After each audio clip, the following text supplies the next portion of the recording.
Body C. This week, Max is back, and Dorky is gone. He's in MDI. Also, yay. Let's prison. go. He's definitely not here right now listening to us.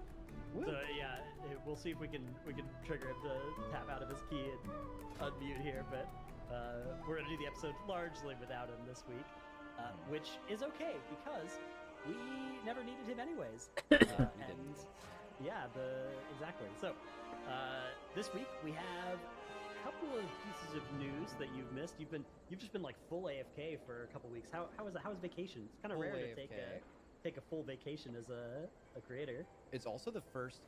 It was interesting. It's the first time that I think since I've started like grinding the streaming content creator thing that I've taken a vacation longer than like 4 or 5 days, because you know everything that goes along with that. It's just like kind of terrifying. Anytime you're not streaming, you could be farming primes or whatever, and it's just like really nerve-wracking to like just take time off because you could maybe never. You just think, oh, I'll never get it back, right? Something like that. But yeah, no, it was fun. Had a lot of fun. I met my girlfriend's family. She met mine. Went to the Kentucky Derby. Spent some time in New York. Got a little sick at the end, but now I'm better from that. But I've missed basically everything in the past, I think almost full 2 weeks in WoW, including I think the day I was at the airport flying to Kentucky was when our interview went live with Ian. Yeah. So I was like, okay, well, this would have been great. That's also just the most iconic, like, the reason you never want to like schedule things as a creator is you don't actually know when things are happening, so you want to like be available. So like literally the thing that I would want to do, it's like that's the day and we have no idea when it's coming out, right? Like we filmed it a month ago, but you know, who knows when that's coming out. I'm assuming you guys talked a little bit about that last week, but we can probably bounce some ideas. I'm sure we're gonna have to find some stuff to talk about today anyway, but I'd like to be filled in on a few of those things, and I'd also like to hear your thoughts on it if it's not too repetitive for them. We also have the MDI, our favorite viewer topic, which has been going on, and I unironically do want to talk about that very briefly, just because I want to hear how the new like rule banning format has turned out. That's just for me personally. Maybe we can bury it later, so like the people that are just gonna lose it don't have to hear about it. That's right. We also have player housing. I don't know if you've seen this, but there was a player housing info drop today as the time of recording this, and it featured another set of dev interviews. I actually got to do another one, so you missed 2 of my dev interviews coming out since. Oh, cool! Wait, you did vacation. You did when you were down there? No, so this it was actually a couple days. It was right after PAX in Boston. Yeah. I knew you went to that. I didn't actually go to PAX, but I went on Monday to the Blizzard Boston offices with a bunch of other WoW creators, some of whom were also there for PAX, and some of whom I think flew in, around the same time as me. But yeah, so it was like me, Taliesin, Preach, some Final Fantasy people, Soulsor Breezy, and then like a couple of game reporters. And we got to Final actually Fantasy people? Zeppla and Lamatod. So like I Final love Fantasy. Lamatod. Yeah, Lamatod's sweet. I don't know. Not to disparage Zeppla. Yeah, sorry. Just ignore the other one. Sorry. I hadn't met either of them before this, and they're both really cool. Yeah, Lamatod's a great guy. It's always really cool to get to meet other creators and stuff. But yeah, so we got to play with the player house. Like we got to play an alpha build of the player housing stuff, and then we got to do like some dev interviews and things. So, and then I also, dude, on the flight back, one of my sinuses got a little blocked, and then I a little sniffly or whatever. And then on the descent, oh man, you were in hell. I was in pain. I thought I was gonna die. Turns out that's just kind of a thing that can happen if you ever have a sinus getting blocked a little bit on an airplane. It's gonna be over for you on the landing. Okay, not to one up you, but I did get food poisoning on Sunday. It was like an hour before I went on like a 6.5-hour flight, and having food poisoning on a plane, like legit food poisoning. I thought maybe I had it when I was like younger in life. I don't remember at some point. I've just said like, oh yeah, I had food poisoning. I was just like making it up. Like my stomach hurt, right? Getting real food poisoning, if y'all know about that life, holy moly, that shit sucks. And it was on a plane too. So I was spare the details, but it was you had that plane flight, you did the housing. Jagged barks. Yes. You did an outflow. Okay. Forget the Leeching swarm. How did you feel about Leeching the actual swarm. content? Leeching I swarm. think it was like 95th percentile of what I was expecting their housing to look like. Like the tool was nice.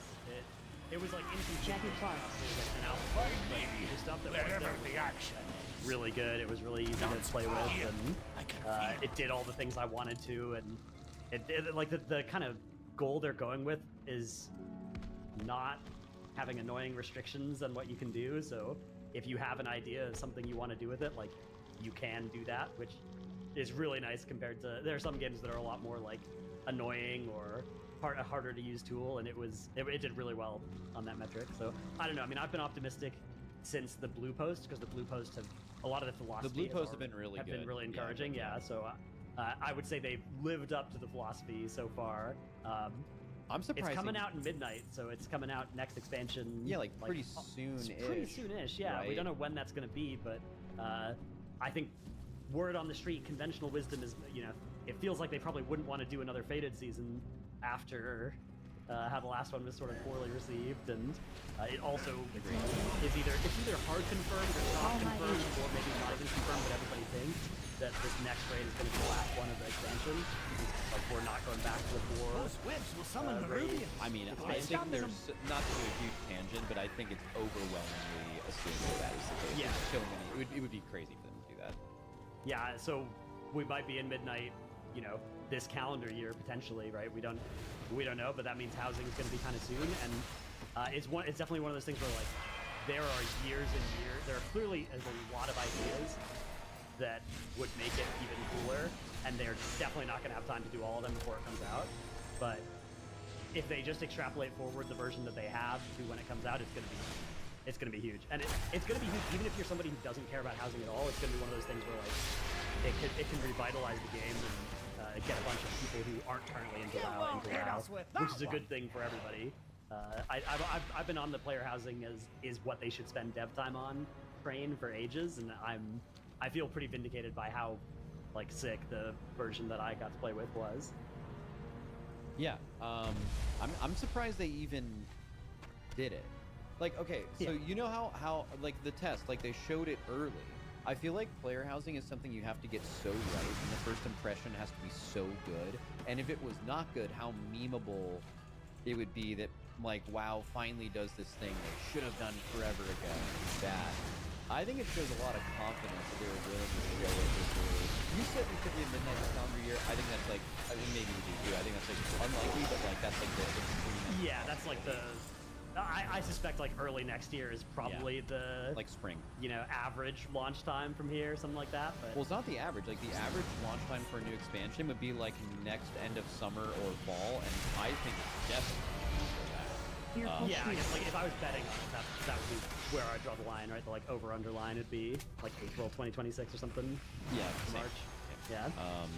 But yeah, like it shows a lot of confidence that they're willing to even show you an early part of this. I mean, like most things that are getting like expansion features, probably been in development for like a pretty long time. But if you like it, then I'm cool with it. It's basically one of the best things that could happen to WoW because it is a collector's kind of content, but also it's something that's going to encourage them to go and do other collecting type things. So it's going to kind of just involve the whole thing, which is great. So yeah, big fan. I'm glad you liked it. And so you did multiple dev interviews about it? Like you guys were talking about it? There was like all the creators that were there got to do like a individual dev interview, and then there was like a table one. So I ended up teaming up with Breach for a dev interview. We because he had recording supplies, and I didn't have as good recording supplies, but it turns out that it actually helped because some of his microphones broke, so we got to use my shitty backup audio. Does he have better recording supplies? It worked out well that we teamed up, because Esfand was the only other one who like recorded his interview, and obviously he had his like actual camera guy there, and so obviously that was high quality. And then all the other people were just like writing down notes and stuff. But, we got the high quality interview with Esfand and the devs, and then the low quality interview with me and Preach and some devs, and then a bunch of like written interviews for because like GameSpot and stuff had their guy there, which it's kind of surreal to be like in playtest room for some game feature with like reporters from the GameSpot and stuff. Oh, and interesting. That's weird. Yeah, it was weird. It was cool though. Did you get to talk to them at all? Yeah, a little bit. Yeah, like and some of the like MMO reporters knew of me or knew me, which is always super weird. Yeah, like That's sweet. But yeah, I don't know. It was sick. It was really fun. Even though I was there for like 11 hours from plane land to plane take back off. So it was a long day. 6-hour flight. When was that? It was Monday. So well, I flew out Sunday. I got like a Sunday red eye, and then came back on a Monday red eye. When did that work? Yeah, because they also wanted me to go to PAX, but I was casting MBI that weekend, so I couldn't. Working for them. Yeah, exactly. Crushing pinch. I was like, okay, I can't come to the PAX part, but the reason I can't come is because I'm casting for your game. You should still invite me to the housing thing. Crushing so they said yes, pinch. so. Yeah, you were a great person to get for the housing thing too. I think Crushing just because pinch. you were going to be like the prime audience that like you're going to interact with that a lot, Crushing and also I think pinch. you're someone of the community that people know a lot about. Like, usually like high-end players that end up at least wise. And you are Crushing also going to be pinch. one of those people, the few of them that really care about this. Hardened shell. Good, sweet housing, great housing. Yeah, I really it was like that awesome. video.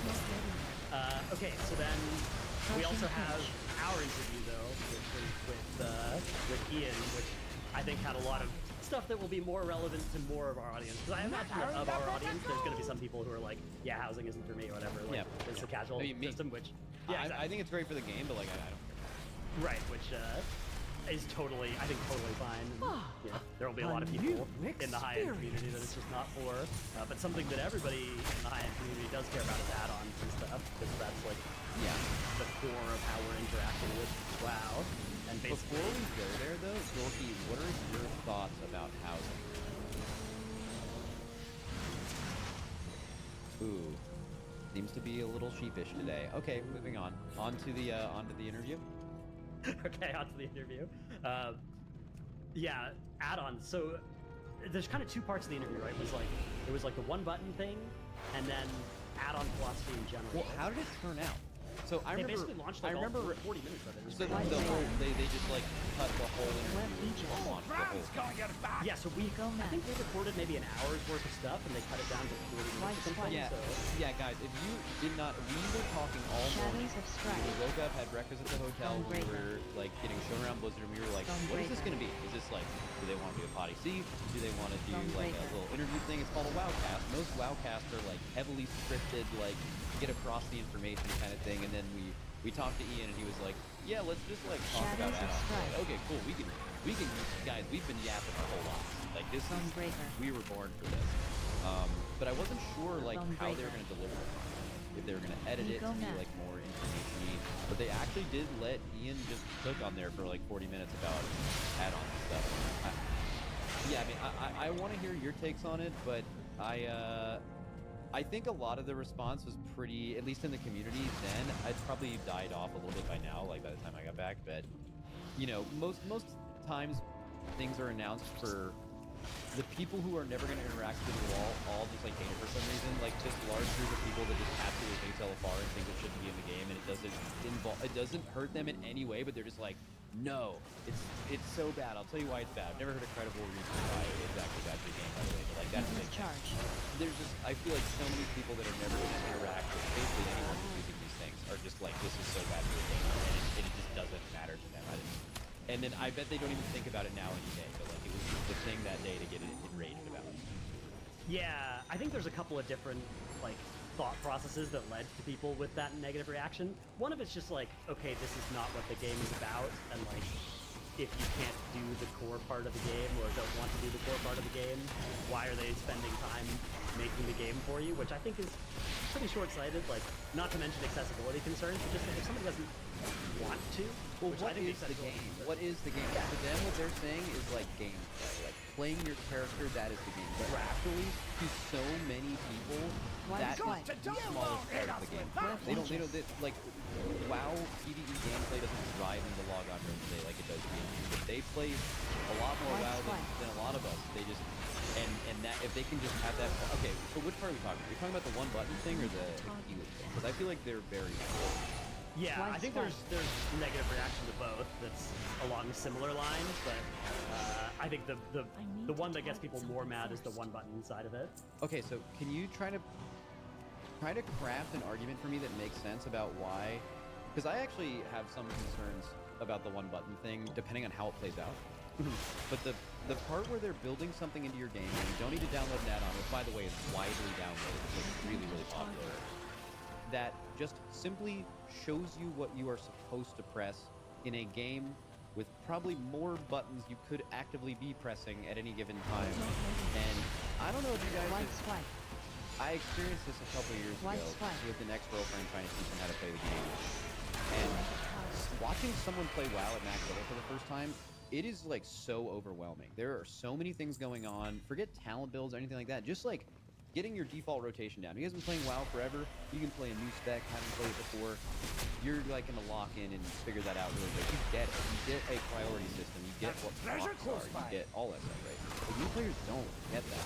And even, man, if I'm just like going through that process with her, if she could have had, I didn't have her download Echoing Novel. I was probably stupid for not doing that, because I think just having something show you, like, oh, you press that after that, and like every single time you press, I don't even forget the name of it, you get that brain freeze proc, you always ice lance after it. It's like a frostmate, for example. Like just understanding that interaction is like you just have that download, you're good. Like, okay, I got understand. Like it's a really, really good learning tool. I think even for people who would eventually want to be a high level player, they're not maybe going into the game like I have to be a high level player at every game, but like they could end up playing in your plus 10s, right? These people, they, not to say like plus 10s are, that's making me think of like the MPI chat where it's like do not speak unless you're a hi3 player, and it's like in parentheses plus 10s and above or whatever. Like these people could be functioning members of the WoW society where they're doing content, and they started by learning with a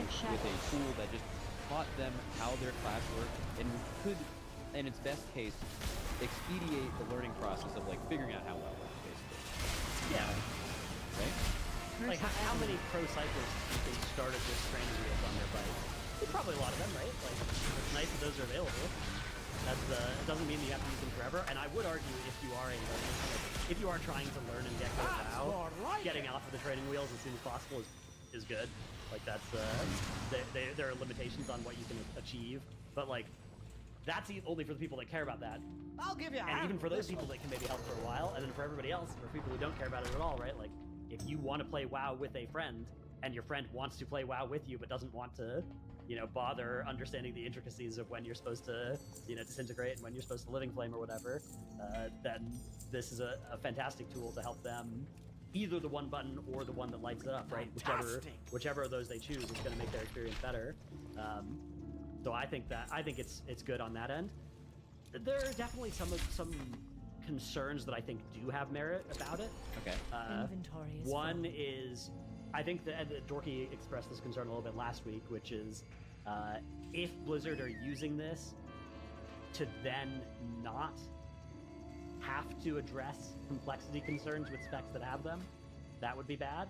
I don't think they are or will, but I think that there's some, that's something that people are, at least of the criticisms I've seen of this, that's one that I think has some logic behind it. I mean, we've had this conversation before. There's like an Asmongold talking point a couple years ago. Right. It was the extreme version of it, but it was like, what if every WoW class had 10 specs? Or sorry, what if every WoW spec had 10 buttons, right?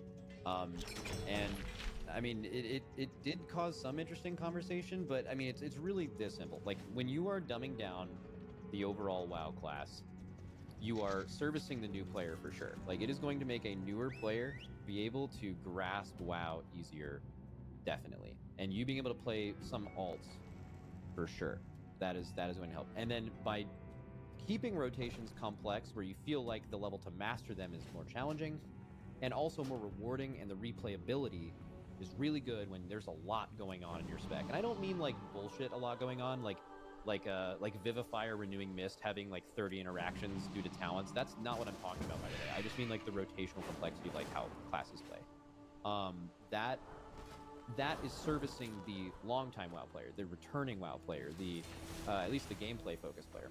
And WoW is largely kept alive by the. I don't think WoW is a game that's thriving on bringing in new players. It's a game that's thriving on keeping old players around, right? So whenever you're trying to decide between do we service a new player or this player, that is where you're going with keep rotations complex or make them simple. I think, this is my opinion, right? I think the game has options for easier gameplay. And maybe it's not super surprising that I'm biased towards the like keep the game challenging, because I think WoW PvE gameplay, if you can like figure out how this works, is like legit the most fun thing ever. And I think that would be less true if specs were made to just by default homogenize or make them easier. Make it easier to understand, less complex. That would take away from people that have spent a lot of time getting good at this, right? Which I'm not saying you can't do, but that would happen, right? I think there like BM Hunter exists. Havoc DH I-Beam non-momentum variant for the past 8 years exists, right? Now healing, I don't think there's like an easy healer. There are some easier tanks for sure, as far as its core gameplay, but because this game isn't homogenized and classes don't feel very similar, which I think is very good, I think the fact that there are easier options makes me really pull away from the feedback of like, well, the fact that Blizzard's introducing this means they need to make classes easier. I don't think so. I think it's okay to have really complex classes as long as there's options and variety, especially in terms of difficulty. But introducing a tool, well, not introducing, there is a tool created because of this problem, and then integrating it into your game so people don't need to download add-ons. Because like the other complaint is, oh, well, people just have to like instantly download add-ons when they come. Okay, so like, what is the complaint against taking a really, really, really popular downloaded add-on and putting it in the game, right? It's a very, I think it should be a good thing, right? Unless you're a no add-ons purist, like just remove everything, which is among retail actual players, I think a really unpopular opinion.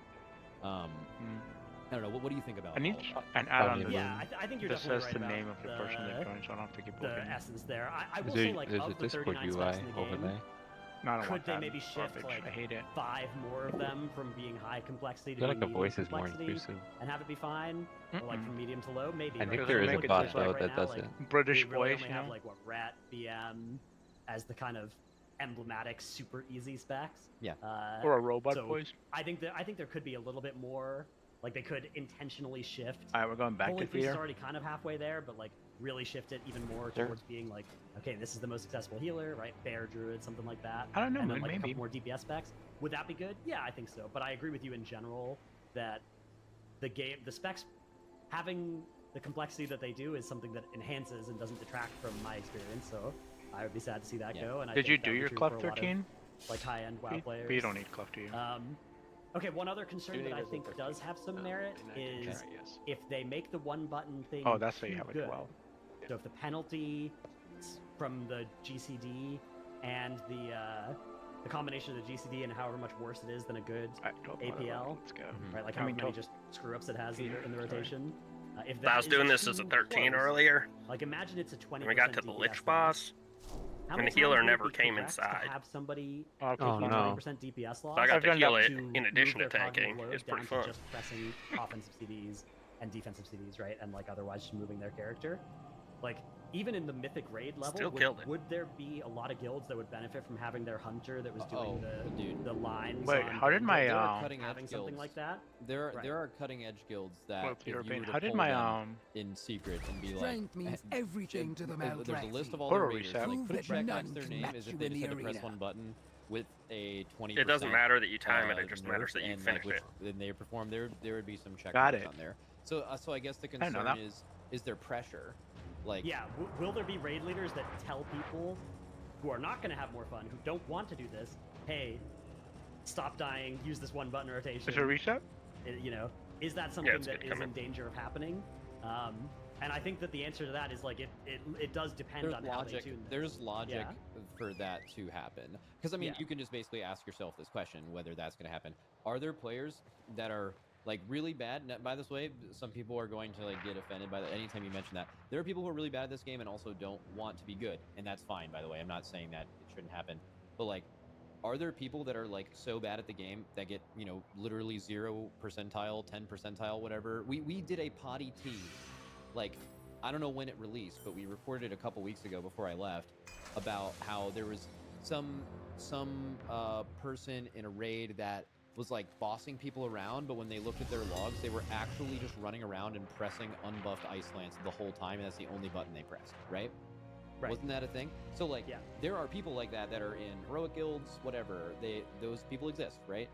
Every single and much worse and better, but still worse than the threshold here, where if they were to press the one button, they're basically already doing that. They're pressing ice lance. But if they just replace ice lance with this thing, they're going to do but once the better. caster's dead, we can chain press. So yeah, there will be some pressure of someone saying like, hey, maybe you should do this. I also think now, and I agree with your concern, by the way, like if that's the case, if that happens where like it depends on the person, right? Because some people will want to, right? Like, correct. If you're somebody who's in a normal or heroic raid situation and you want to just press the one button thing, you guys will have to zone out it's and zone more back like in. I think if there's somebody who is having fun trying and then is like, no, you shouldn't try, you should use this instead because it will do better for you and for us. Like, that's a really icky outcome. Yeah. I think another concern I saw was like, man, I hate that this exists because there's gonna be all these bad players in my content. Not Benny. And it's Thank like you. Splash buddy. Yeah, those players are already there. Like they're already in your content, and I would imagine that if this feature is to matter at all, which is that they choose to use it, I would argue that almost all of those bad players would actually be better, and you would be less likely to identify them as a bad player because you're just simply reducing the coggy load from pressing all your buttons and doing all these things to just doing all these things, and they're going to obviously be way better at that because they're not doing both, and everyone's happy, right?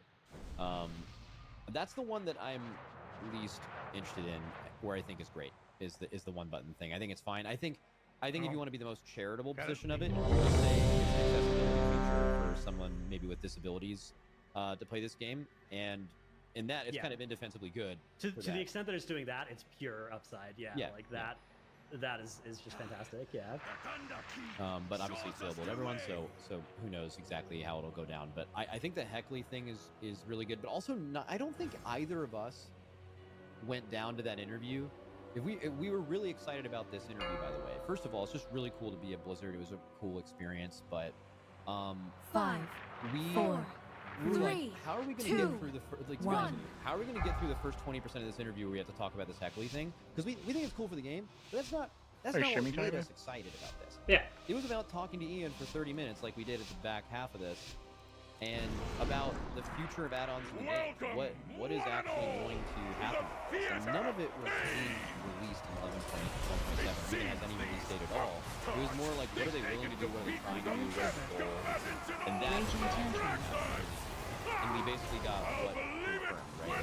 Like their goal is to remove computational fight-solving resources from the game without removing any UI-based resources. Any like customization, Raging that kind of tantrum. thing. Anything that doesn't Mighty solve a fight. Snatch. They want to have in-game BBM at some point. They basically want to, any really popular add-on that has proven to add value to the game, people would like to interact with it, they accept for those specific resources. They want to make it into the game so it's not something you have to download, which I think addresses the problem with most, like, everyone is bad now and because add-ons, I hate add-ons, right? Like that is a huge thing in the direction of that being a very good thing. Now, your opinion on those add-ons particularly could vary. Like, I think the damage is a really good thing, right? Because like how MMOs have decided to deal with that. I'm a fan of information accessibility, accepting that there is some cost to it, right? Like, if we could go back to a world where nobody knew anything about WoW, there were some upsides to that, but I think that you can't go back. You can either have the information be like annoyingly accessible or not annoyingly accessible, and I think that in general the not annoying side is better. So I'm glad to see them moving in that direction, even though I do concede there were some really nice things about like the last experience in 2006 that are just never coming back. Super small tangent. If you were to make, if you're the game director of a new MMO and it's coming out in 2030, is there a downtime? Oh yeah. 100%.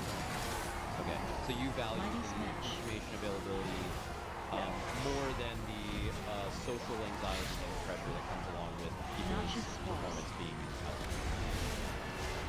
Yeah, I don't know. I mean, maybe there would be a good version of the game that doesn't have that, but I wouldn't be the right person to be working on that game because it's like Yeah, that's so different than the kinds of way I play games. So Decaying Breath. yeah, Yep. Cool. Quick little tangent. yeah, good one. Okay, so Mighty yeah, Smash. I mean, I think there's a lot of worry though from people that is fair, which is basically Noxious like Force. when Blizzard messes with my add-ons, things get worse, not better. When Blizzard does these private aura experiments, like I can listen to their logic about why they're doing it, I can agree with them, and then it can make my game worse. And I'm now pressing a macro on fenrysk and, losing a world first to people who figured out how to not have to press a macro on fenrysk, right? And like those are not not the kind of pleasant experiences that the theory behind private auras, which is the same theory, right? Like private auras are trying to solve a lot of the same things that the kind of broader... It was a failed solution that led to this. Right.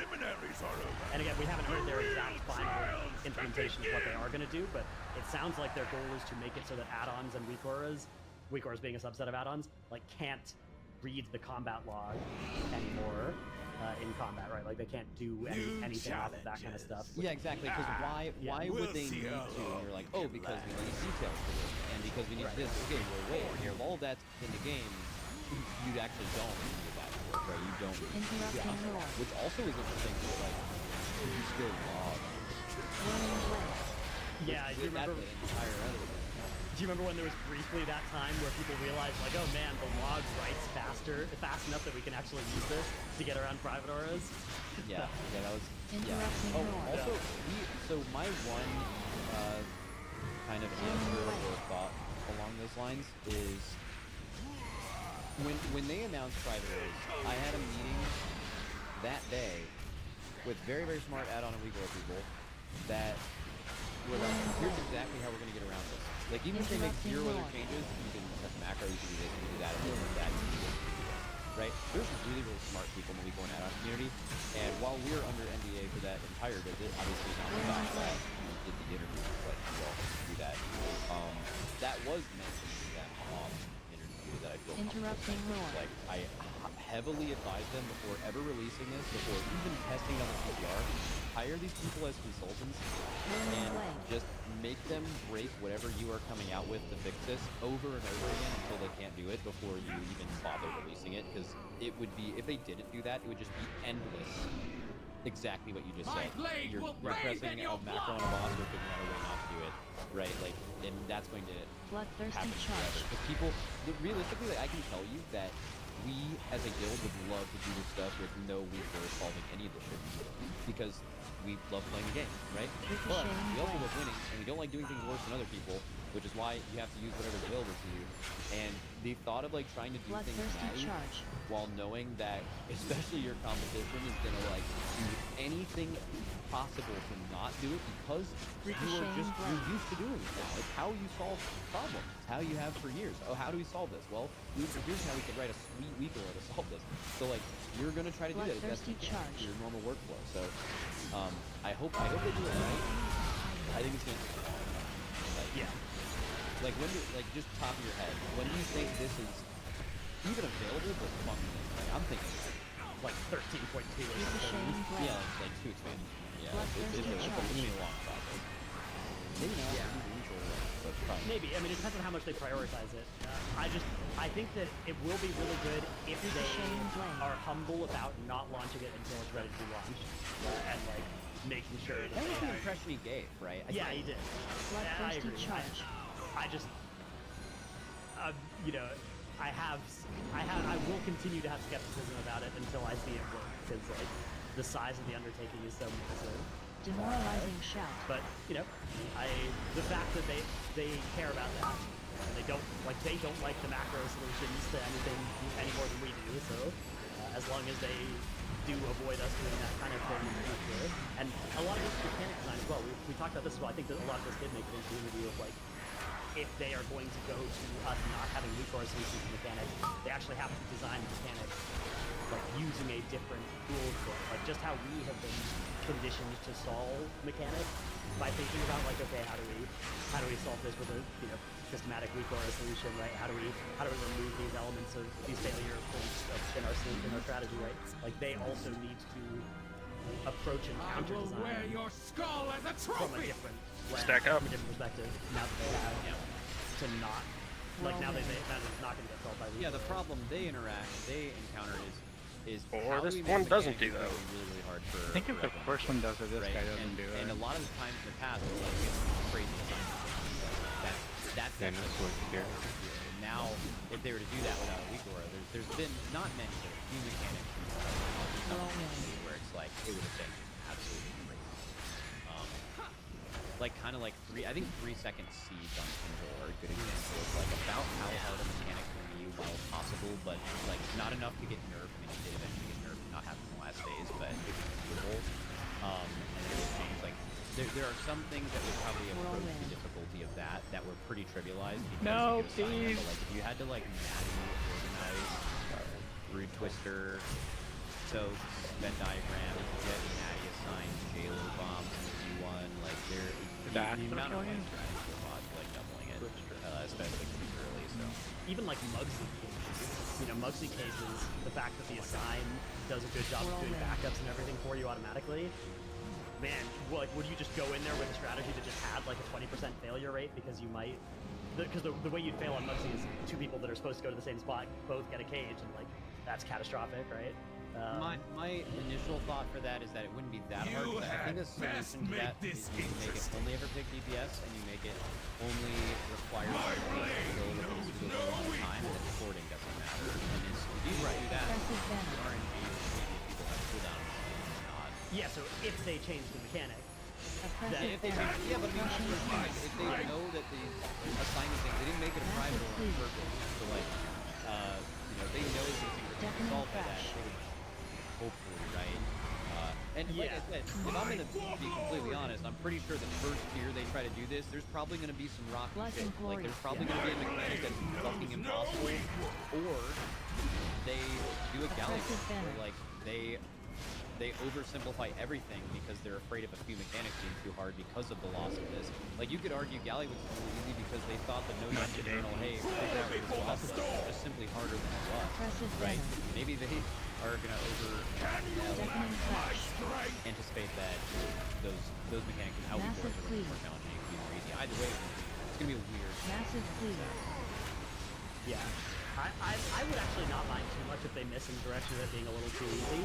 I just do not want the Fire Act intermission to happen again, where it's just like they create a private aura mechanic that is awful to play as a private aura, right? And like doesn't work. And, like what? That's why we're looking at what were they doing? Like how is this supposed to look? I can't understand how this is supposed to look in my head. Any thoughts, Fortune? Massive please. Man, no thoughts from both of them. Let's do our Patreon. Yeah. This one comes from Anonymous. It says, I know they said on the previous pod, Hall of Fame mentioned, but would it be possible to highlight just how badly the Hall of Fame has been managed this tier? With the goalpost moving mid-tier, many guilds met the criteria before the deadline and just haven't been given the achievement, often true bug. This guild, the guild rank 16 on Raider IO has it. The guild rank 162 does not have it. In between, there's a random mix of haves and have not. To meet the criteria and not be awarded it when guilds ranked over 100 lower have been is a bit of a slap in the face with the amount of effort and dedication. Wait, what? I'm Ignore the banner and kill him. So, this tier, they made Hall of Fame. They did the thing in the middle of the tier where it's like, oh, you have to kill Bandit and Mugsy and people were buying Galley with lockouts. And that has been, the rollout of that has been My less stupid than pets were not attacking. It's been, like, there have been guilds that... So it's bugged. So there are people who don't have Hall of Fame because Big of dude a was bug, attacking not the because boss of when I summoned like him. weird man. I mean, I'm sure it's weirdly managed, right? I don't fault them too much for it requiring just the last boss going into this, because it hasn't been an issue until this tier, because like the end boss should be the really hard thing you need to gear for, and all the other ones should. So why would you ever do that? But this tier, I don't really fault them for having coded to not require more bosses, but I mean the bug also kind of stupid for sounding, for saying that like they're probably just gonna like award you the Hall of Fame for your bug. My understanding is that the guilds have been ticketing it and getting it fixed.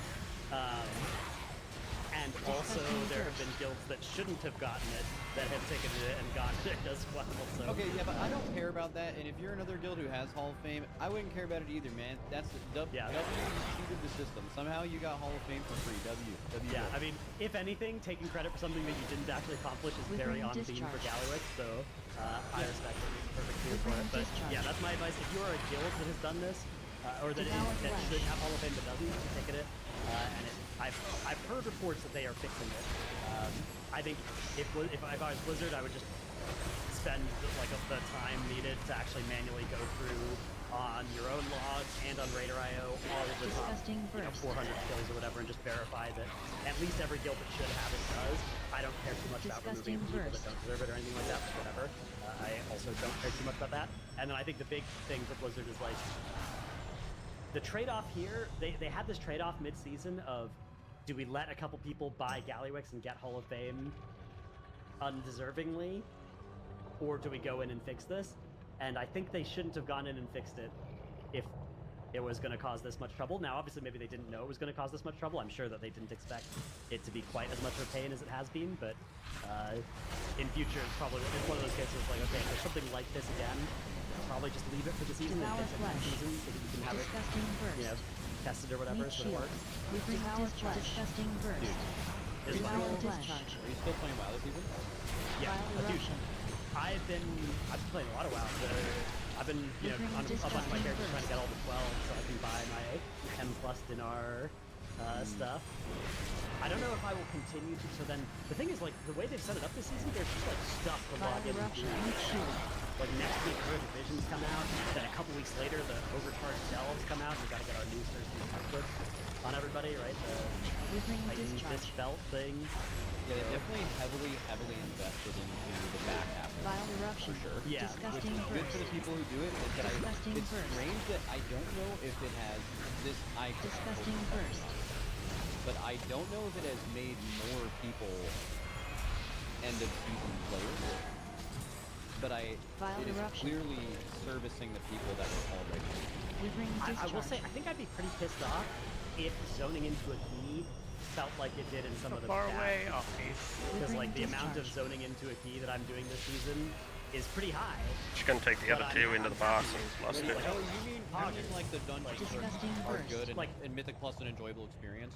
Exactly. Like I have to go into Cinder Brumetery on like 8 characters or whatever that I want to get my M+ dinar on. Obviously don't have to, but like I want to for the rewards, and I would probably be complaining about that more, and I'd be complaining about all and stuff more than I am, which I wish I did. I actually, the experience of like, oh, all right, my hunter needs Cinder Brew. Okay, let me log in and do a Cinder Brew 12 on my hunter. Like, okay, this is fun. I'm having fun. Like, the reward system is pushing me to do fun things, so I'm actually pretty happy with it. Right? Like the fact that just doing keys this season is carrying a lot of this. If that wasn't true, this would be substantially more frustrating for me. And the people in my guild for whom that's not true, which do exist, there are some people that still don't like doing keys ever. There's more grumbling from them. It's good for the hoyoverse players. Like, I went to the Discord channel the other day, like right when I got back to the car, and I was like, I saw they were doing keys. Gauge there. I was gonna hang out, but I didn't want to know. How close are you guys like having guys here for next patch? Like they just announced the turbo boost thing. Like you guys stretched out. It was like big things we don't want for now. It's like you want to have people who prepare to spend time doing things. If it means you lose one of your best players because they're tired of this shit, like you just but they were all like, no, we'll super ahead. It turns out Dinars are insanely fucking OP. For us. for us, they're huge. Dude, there's this Reddit post, and like, I do the thing I always do where I scroll down to the comments that don't have a lot of folks. There were a lot of them that were, this is about Dinars, and they were like, yeah, of course, Max and Dratnos and Dorky don't like this version, but they're so out of touch, right? Like, they're in the world first, and, 16th, and whatever, Dorky's 40-something to whatever guild, respectively. Like, maybe it's not good for them, but it's good for us. Like, no, it's actually the opposite of that. It's so fucking OP for us. The Dinars are so good. And I've, got Gallyway kills on all the characters. So now the exact free as same, hell. now the exact same comments are going to exist, but in reverse. And they're going to be like, I don't want. But of I want them to course, love it. yeah, but of course they're fans of Dinar because they're happy and I'm not. That's the tough part is like the version of Dinars that comes out is pretty good for me personally, and I really wish they would make it good for like AOTC raiders. All of our takes were like, I mean, basically along the lines of if you're playing the game 3 months in, it's just one like fucking mythic trinket, man. Right. It's all good. But it's like now I feel kind of guilty because like. Does it really count OP. if you've It's, like if you do a 12 recommended something on to 3 that you different like to a characters, friend, the and 3 then different they 12s don't like for it, the 8 and you're achievement, like, or does it have to be you kind of feel guilty for liking it. It's gotta be And like Dinars are kind of like that now. Yeah, where it's for like, the Dinar, obviously, like yeah. I've been, publicly very vocal about wanting them to Mortal remove lives the are restrictions so on myth, fleeting, but like I still feel bad about how good it is for me. That Warlock gate was a bait. Yeah, it almost got me Yeah, too. so and not everyone cares about the race, totally makes sense, but there's basically this like hidden deep down fear where like The ads got you, or No, it was like the landing zone was full of green, and you don't know when you take the gate the Dinars because it gets spawned while you're midair. Like most things. Oh, when I put it down there. Yeah, please don't bait us like that. I should have known better. I should have known better and not taken it, but I'm also the kind of player. Oh, there's a gate. It's there for a reason. I'm gonna click it. Because I previously had mentioned on the podcast, like, oh, it's not. I took a moon and I did not die, or didn't dodge it. Yeah, but when you landed, you baited green on the landing zone, so anybody who took it after you was potentially gonna get fucked. Is that what happened? We don't like ask them why they're buying the boss, but it's like no, like I landed and casted something, so I don't know. Yeah, and two spawned right as I was midair. So I was like, man, I clicked on it and I thought, man, I hope I don't land in green. Bandit and Gallywix, or Bandit and Muggsy, has gone way through, so sure, like clearly that's into Dinars. So yeah, I mean, obviously it's really, really good for me personally, and for you personally, and for people personally and stuff.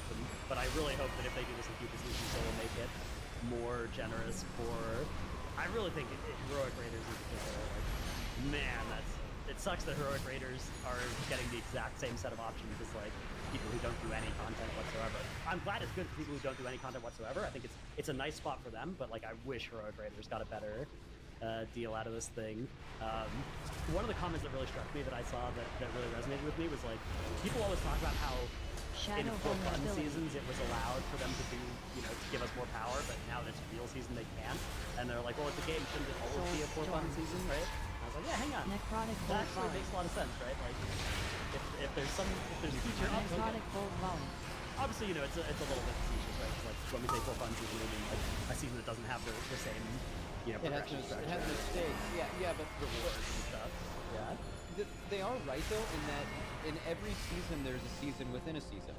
Like for example, the first 3 months are just absolutely and totally different than the last 3. So it's okay to have the last 3 be very different. And Blizzard, it kind of acknowledges this in their own design. We're getting fucking corruptions, and we're apparently turbo boosting our gear, right? So like they get it. They get that it's different, and you need to have more wild and wacky and crazy things. And is it really that wild and wacky and crazy? Just give that mythic cluster those fucking mythic trinkets so they don't have to find 20 people to raid with, which they absolutely despise. Also, I had a guy in my chat yesterday that was like, hey man, I'm a mythic cluster, I'm a fireman, I never have the same, I never work the same days every week. It is literally impossible for me to find a raiding guild. I can't do it, right? But I play a lot of WoW, I only do mythic plus because I can do that whenever I want. It's all tracking it for fun. And he says, but like I play the game, I have a really high IO score. Why like not include me for the best available loot in the game. And I'm like, you have a very fucking valid point. I get it. you are not wrong, man.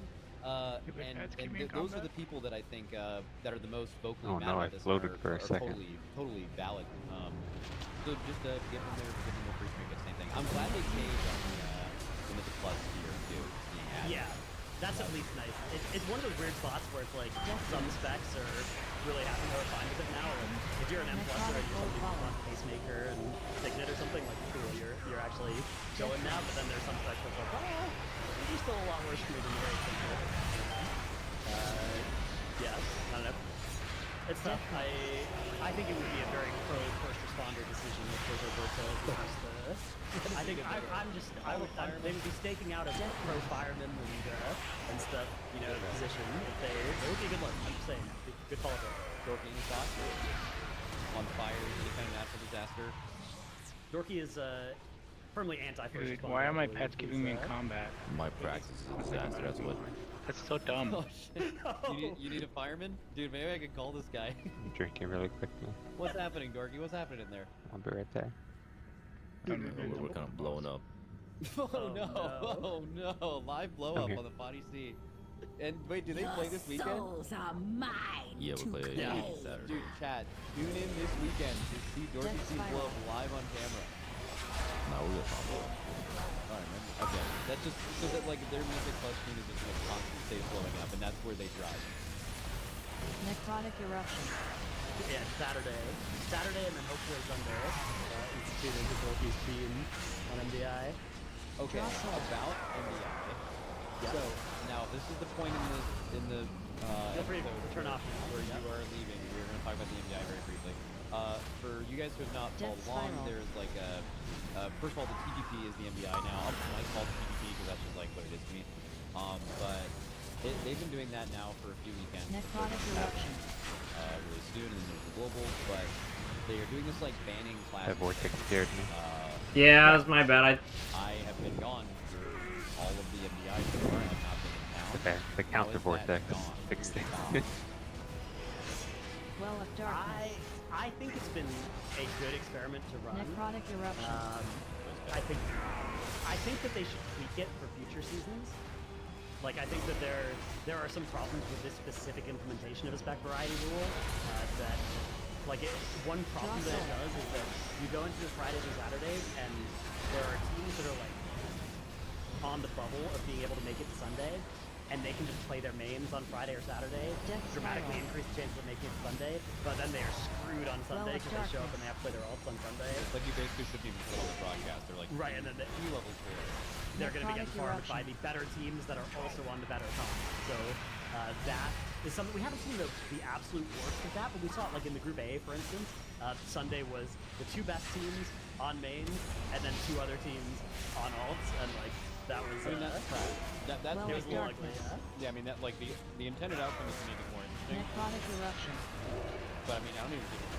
Are you even servicing the people who open the stream for 10 seconds and they're like, ew, same comp, and they leave? Like, are those people happy and are staying? Are the viewership up?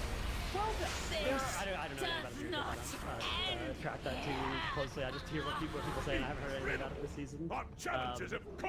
I think there has been good moments from people playing off-meta stuff. Now, some of it's just, like, there are teams that have access to the meta comp and still weren't doing it, which was sick to watch. Like, there was a team last weekend called Physical God Comp that just played a Physical God Comp. Although, unfortunately for them, they played that comp all of Saturday, and then they couldn't play it on Sunday because of the rule. So they ended up getting, like, sort of screwed by the spec variety rule, even though they were a team of off-meta people.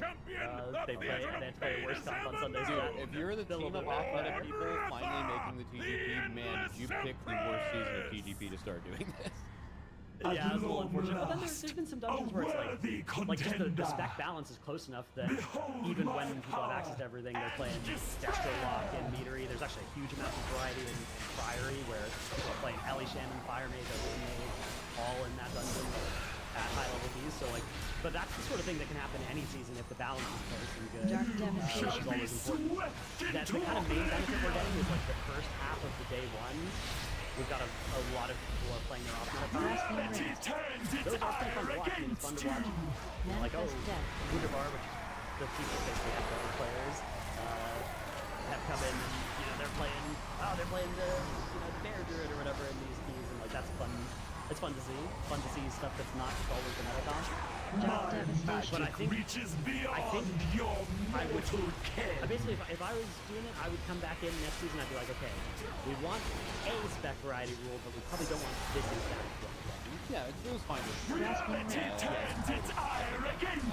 I'm almost pro experimentation as well. Like I think, especially in the way that I'm plus work right now, we can't even do different affixes from week to week unless we wanted to do affixes in higher keys when there are affixes on the live servers, which comes with its own problems of like that would be not impossible. I've thought about posing, but I don't think it would be good.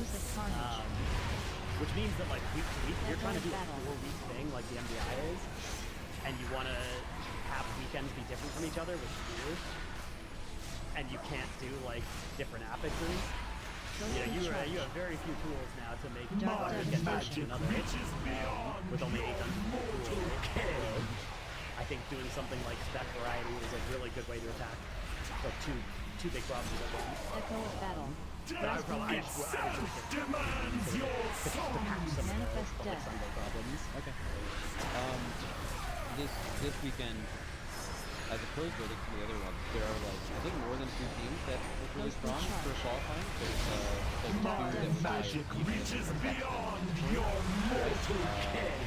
and then also Dorky's team, which like I think like like didn't do a ton for like time trial stuff because like TGP is kind of weird.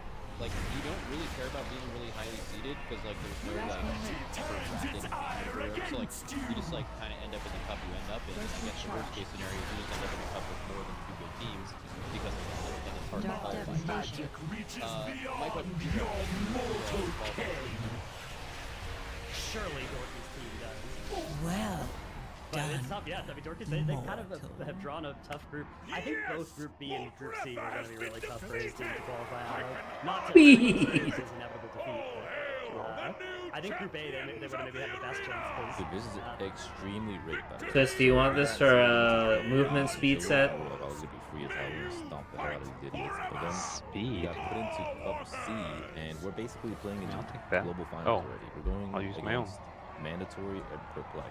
Oh, did you get one with speed too? Okay, but if you went into Group B, you would have been against. I feel like at this point, this gear should just be warbound. That aside, I mean, wow. Wait, I mean, looking at the competition of Cup A and B, especially A, holy moly, there's zero competition. Yeah, A featured 07, which is like the I think Dr. you always J, get Shelly, something Roybin team. And I think they might do better at globals, but they definitely like almost threw their slot to a much lower seeded team in Group A. So that would have been the weekend you guys should aim to try and get. Well, the into, thing is, if Dorky, if you lose, it's like always the great thing in MDI. You're like free, you know, like the practice stops, and usually by the time you get to a cup, you're totally okay with that outcome, even though you want to win, like you're competitive. But it's like, dude, when those practice days are not what's happening tomorrow, holy shit, that's a good day. Yeah, holy shit, dude, it is rough having to wake up to an alarm. It's like I'm back in fucking school. I haven't woken up to an alarm in so long, and these past 3 weeks, I've just been waking up to an alarm. And it is awful. Yeah, I've like lived my life to minimize the amount of days that I'm waking up to an alarm. It's tough. Although I also have to wake up to an alarm on MDI weekends. This might be this might be an old person take, and an anti-gamer take. But, like, I mean, I've had the gamer sleep schedule that all of you guys can relate. I've woken up at 5 p.m. for years of my life, shit like that. I get it.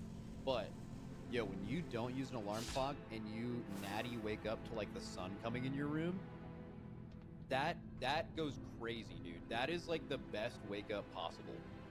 I'm an advocate. I know that's, like, so... that is most of my life wouldn't have made any sense, and I actually like blacked out my windows on purpose so the sun could never wake me up earlier than I wanted it to, and now it's like, bro, you have to welcome the sun into your life. Yeah, but if you're awake, you can't do that. True. As we get older, right, like we gotta, now that we're all in our like mid to late 30s or whatever, we gotta start adjusting the sleep schedules. Alright, anyone need any more? Or? Who wins global finals, Dorky? I'll take a Dark Flame or Motherload if you guys got one. Echo team they're looking crazy. They're looking like old Echo. Get a 13. Speak your piece. What about you? On to You adventure. guys think you're gonna smoke? What or are you? Yeah, let me tell just you. watch this weekend. Another puzzle Nope. to solve? Nobody on Sorry. Bar is doing a I got podcast about they should be distracted. practicing. Is all I'm saying. Jesus. Well, I mean, that's just how easy it is for me. I'll contemplate what we talked That about. far ahead of the game. Yeah. Built that Yeah, different. I'm like tanking plus 20, hardest pull in the game. I'm calling kicks and stops right now while doing this podcast. Holy shit, so easy. All right. Dude, I want Timber's to gonna be see so mad when he sees this video. I guess the only thing that's gonna save you is he's not gonna watch this podcast. So, if nobody tells him about it, you're gonna be okay. Yeah, it never. We have Yeah, he says 13 no fun workshop. allowed, That can be like, a wow. 12 or 13. We have Our practice. 14 cleft. Depending if we All right, probably well, make it On 13 that if note, you wanted we'll to. be back next week with Let's do either newly the freed or going to let's do the Global one that's a Finals or 13 natural. We'll see you then. Oh, there will definitely be a lot. Well, it's the last all day, I'll so it say, really there's doesn't gonna be matter. a lot to talk about next week on the podcast. Actually, I don't know if it's gonna be podcast content, but there's gonna. I be think a lot yeah. about I mean, I think 13 I think a 13 cleft is like It's gonna be reasonably light. timeable, right? Yeah, Like we, that's for sure. because it's the Especially with easiest the one. razor But All right. Oh wow. You want to try that, Ben? Yep. All right. W. 13 cleft? Yeah. Yeah, do I gotta drop mine down, or does somebody else have Yeah. it? You have to drop yours down if that's okay. Okay. Yeah. Because sweet, you Don't need think that, I'm right? really- Yeah, I need everything in that game.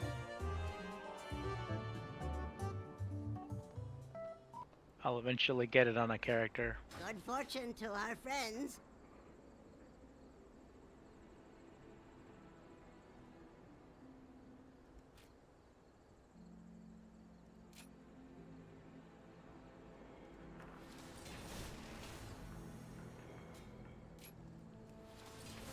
Is 3K just amount? Yep. What do you mean, just amount? It's just a mount. It's an amazing map. Clearly It's a the way same of when you life. get a 2K. I know. They're all amazing. It's different. It's a different Different color. color. That's it. You're a different color. I am a different color, thank you. Why are you calling out my erase color? Caucasian person, huh? Yeah, it's Feels- definitely better than being, I feel singled out right now. being white. Twist, what is this? No, you go stand over there. No, she called both of us out. Both of our colors. I have no idea how brown you are. You have no idea how brown I am.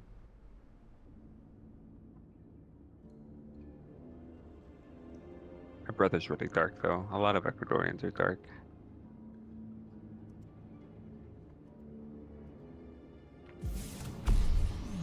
NVIDIA CEO Jensen Huang should be getting on stage right about now, and he's going to be talking about something different from us. We will be talking about how we feel like NVIDIA has been threatening the media with access, or at least us, how it builds relationships between the press and engineers and then later uses those to manipulate the media, and how its executives throw its own employees under the bus whenever the press exposes something like this.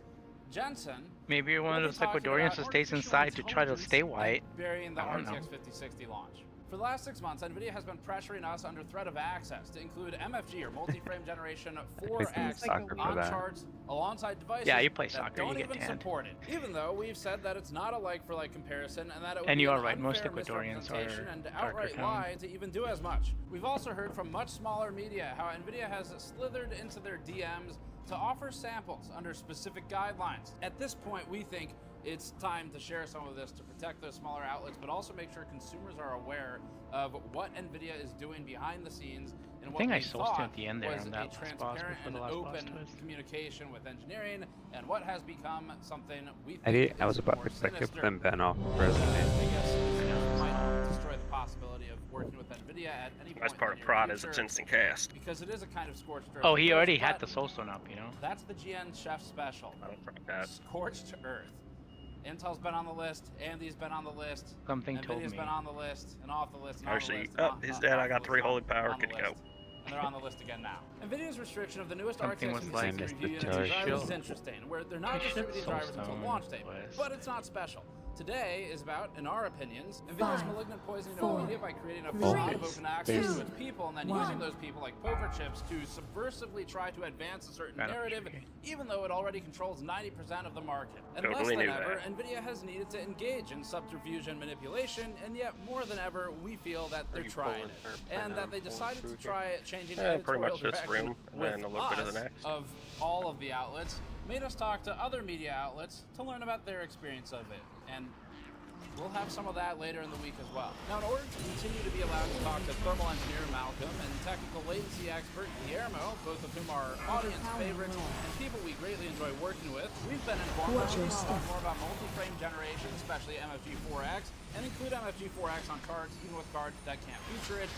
And NVIDIA wants to reinforce, we think, Jensen's lie, where it's committed to making sure that 5070 equals 4090 is true.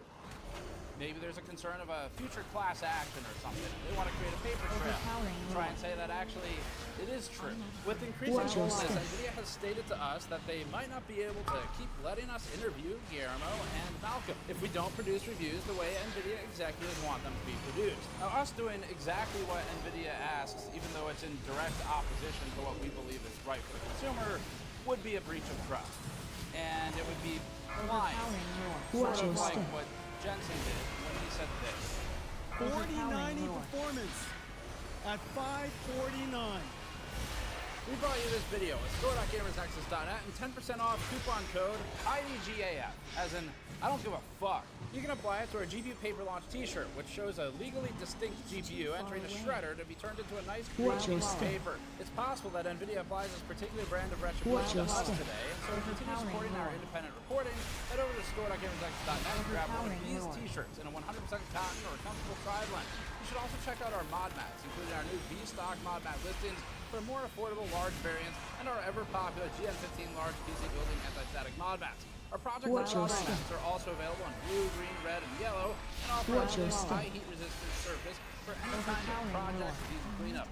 Consider also our new tabletop gaming dice kits, like the E-Waste inductor dice with embedded inductors within them, or the Snowflake or Cat dice. These are high-quality, sharp-edge resin dice for tabletop gaming with a fully custom wooden box bearing the GN Alchemy logo, each coming with its own card in the style of popular card games.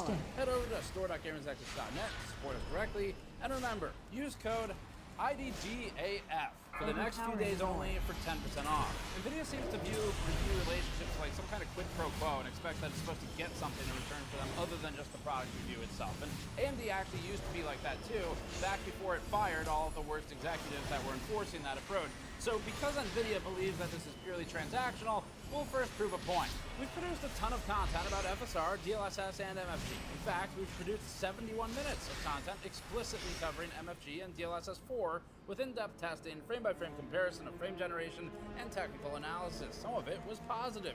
Our 5090 review was 40 minutes long. The teardown was 29 minutes long, meaning that our MFG and DLSS in-depth testing actually is longer than our 5090 review content. If we had included MFG and DLSS coverage in the 5090 review, it would have been under 4 minutes, and something else would have been cut. But it's never enough for NVIDIA.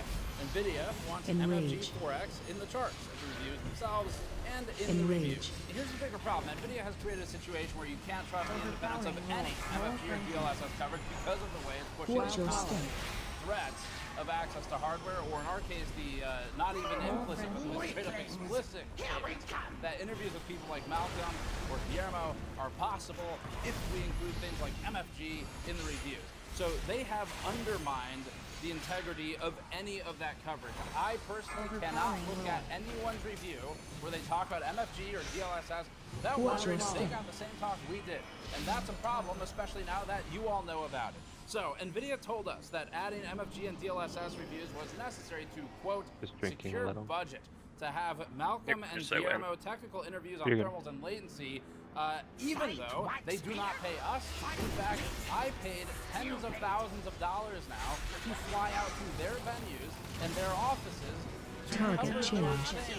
It was our cost. Our budget was the only budget in this entire conversation. And they're talking about securing budget as if this is somehow a paid exchange. Now, I don't know if that was a Freudian slip where maybe they pay other people for coverage like that. But whatever the case may be, that was how it was delivered to us, where in order to continue doing these types of interviews and for them to, quote, secure budget, we had to cover things a certain way in the reviews that were totally unrelated to the people we were even interviewing. It made no sense. But they know we don't take money for them. So I have to wonder if they view these interviews through a lens of thinking we view it as a monetary gain, such as through the other ads that are run on them, as some sort of big transaction, the way NVIDIA looks at everything.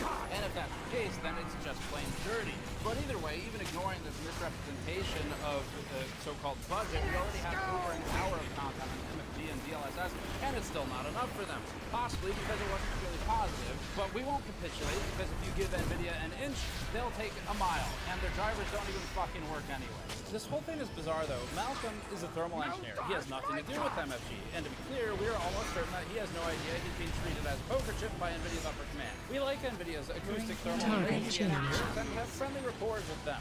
We find them to be honest and intelligent without being marketers. The information is genuine. It comes from a genuine place. I would absolutely love to continue working with Malcolm and Guillermo. That's what makes it so gross from NVIDIA. NVIDIA is now undermining even that trust. Its engineers by poisoning the well. It seeps into the ground, then it can't be removed. We can't trust NVIDIA's motives for anything now, and at this point you shouldn't either. And frankly, it's disturbing how many times NVIDIA brings up Malcolm's name specifically when we talk about MFG and charts. Because he's a thermal engineer. He makes fans and metal make things cold. That is what Malcolm does. He does not make fake frames and then put them on the chart and then lie and claim that a 5070 is a 4090. So I assume that the reason they keep bringing him up specifically in this contract is because they know we like working with him. And that, again, just makes it even dirtier. Because NVIDIA sees this opportunity of, he doesn't seem to give a fuck if we take away the card. What if we take away access to the people the audience likes and the people that Steve likes working with? NVIDIA has accurately identified that if our GPU sampling is cut, we'll just get the hardware a different way, and they won't be a part of the conversation. That's their decision to make.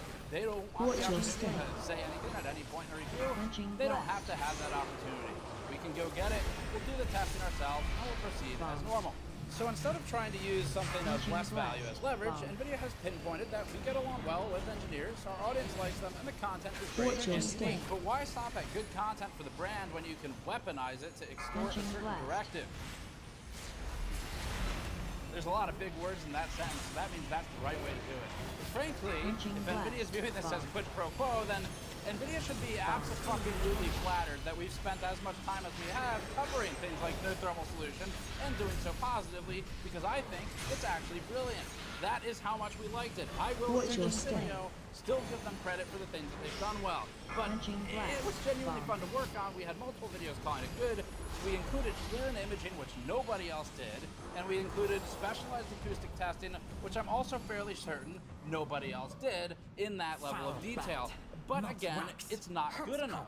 It is not good enough to do these things. You also have to talk about the rest of the narrative that they want to talk about. And to be in media doing testing on hardware with such limited time before a review goes live, the whole point is that everybody does something that the other people aren't doing. That's the cool part about it. But NVIDIA doesn't get that. NVIDIA seems to want a concerted push on their narrative, and it always wants more. It is never enough for NVIDIA. By charging access to interviews and hardware, NVIDIA has created a scenario where all of the intentions have to be questioned, and that can even include ours if people don't know about this, which is why we have to expose it now to make sure everybody's aware of exactly what's going on behind the scenes. Because NVIDIA has dirty what was otherwise a clean and fun, seemingly transparent look at their hardware. But that transparency apparently was not the only intent. It was coming with the price. And we, to maintain the transparency, will be sharing all of that with you. We're not going to let NVIDIA use this shit as a puzzle to dictate how we cover it. It's fucked up. I went off the book. NVIDIA's undermining all the DLSS and MFG content by doing this. And I'm certain that for many of our peers, just like for us, they looked at the technologies, that's the NVIDIA bike going by, they're trying to make sure you can't hear me. Many of our peers probably looked at the technologies because they were genuinely interested in it. But you still have to look at it and wonder what was going on behind the scenes, and was it the same as it was for us? And again, this is a problem for NVIDIA, and I'm not sure they even thought about it that way. It's a big issue. So, for example, I spoke with Hardrun Box. I know Hardrun Box genuinely wants to come to the MFG and DLSS technology, and their intentions were good. Hardrun Box was interested in what comes later because they got a talk similar to the one we just got years and years ago for similar editorial direction standpoint on reviews. But the problem that emerges is now every reviewer is looking at this video going, oh fuck, I have to now justify that I actually talked about this stuff because I wanted to, not because NVIDIA told me to. So it creates this cascade of issues, all from NVIDIA. NVIDIA is well known in the industry for being vindictive, not just towards media, but its own partners. EVGA left loudly because of it, and we had exclusives in our coverage of that. But over the years, every board person we've spoken to has been terrified at one point or another of NVIDIA's visceral reactions to innocuous things. When I fought NVIDIA over this editorial direction push, Housing incoming. in our calls, which I've recorded and I'm prepared to release if I have to, because NVIDIA was also recording those calls, and both parties were aware that NVIDIA was recording those calls because they were told to the press. Just to be clear, NVIDIA, I am prepared to release them if I need to reinforce my statements today. But in those calls, I repeatedly pointed out that this whole thing of pursuing a editorial push narrative, that creates a transparency problem. And a different NVIDIA representative stated, my transparency is that I give you a card to test and review. That's my form of transparency. Which is like, AOE incoming. okay, but you didn't though. And for the people who did get it, the drivers aren't public anyway. So first of all, fuck off for even saying that. And secondly, it's not even true. The fuck off part kind of hard. But our contacts are good people, and so we wonder where all this is coming from. The answer is from the top. We asked other people, not our contacts, and particularly former insiders, and found that executive level decisions from the three people are landing on PR around the world to force the media. NVIDIA's misleading demands of MFG 4X inclusion would help it to avoid the problem that adds now, which is that its products aren't improving as much as the price is increasing. But even if someone wanted to add that data to reviews, NVIDIA often only gives reviewers 3 to 5 full days to review a card, sometimes a week if we're lucky. And then there's the fact that its own drivers are currently so fucked up beyond all recognition, or the foobar drivers, as I call them, that even enabling MFG or DLSS in some games with some settings causes them to crash or the system to shut down. So it's already physically impossible to do all the tests that we do in that time and yet add more, and then it doesn't even work sometimes That was 2 minutes 42 seconds. It felt like NVIDIA would forever. also be mad about. But that doesn't matter because we don't produce reviews for NVIDIA to be happy about them. We produce reviews for people to buy products or not buy products or buy competing products. That's what we do as our service. And so from NVIDIA's viewpoint, we basically need to change our editorial direction.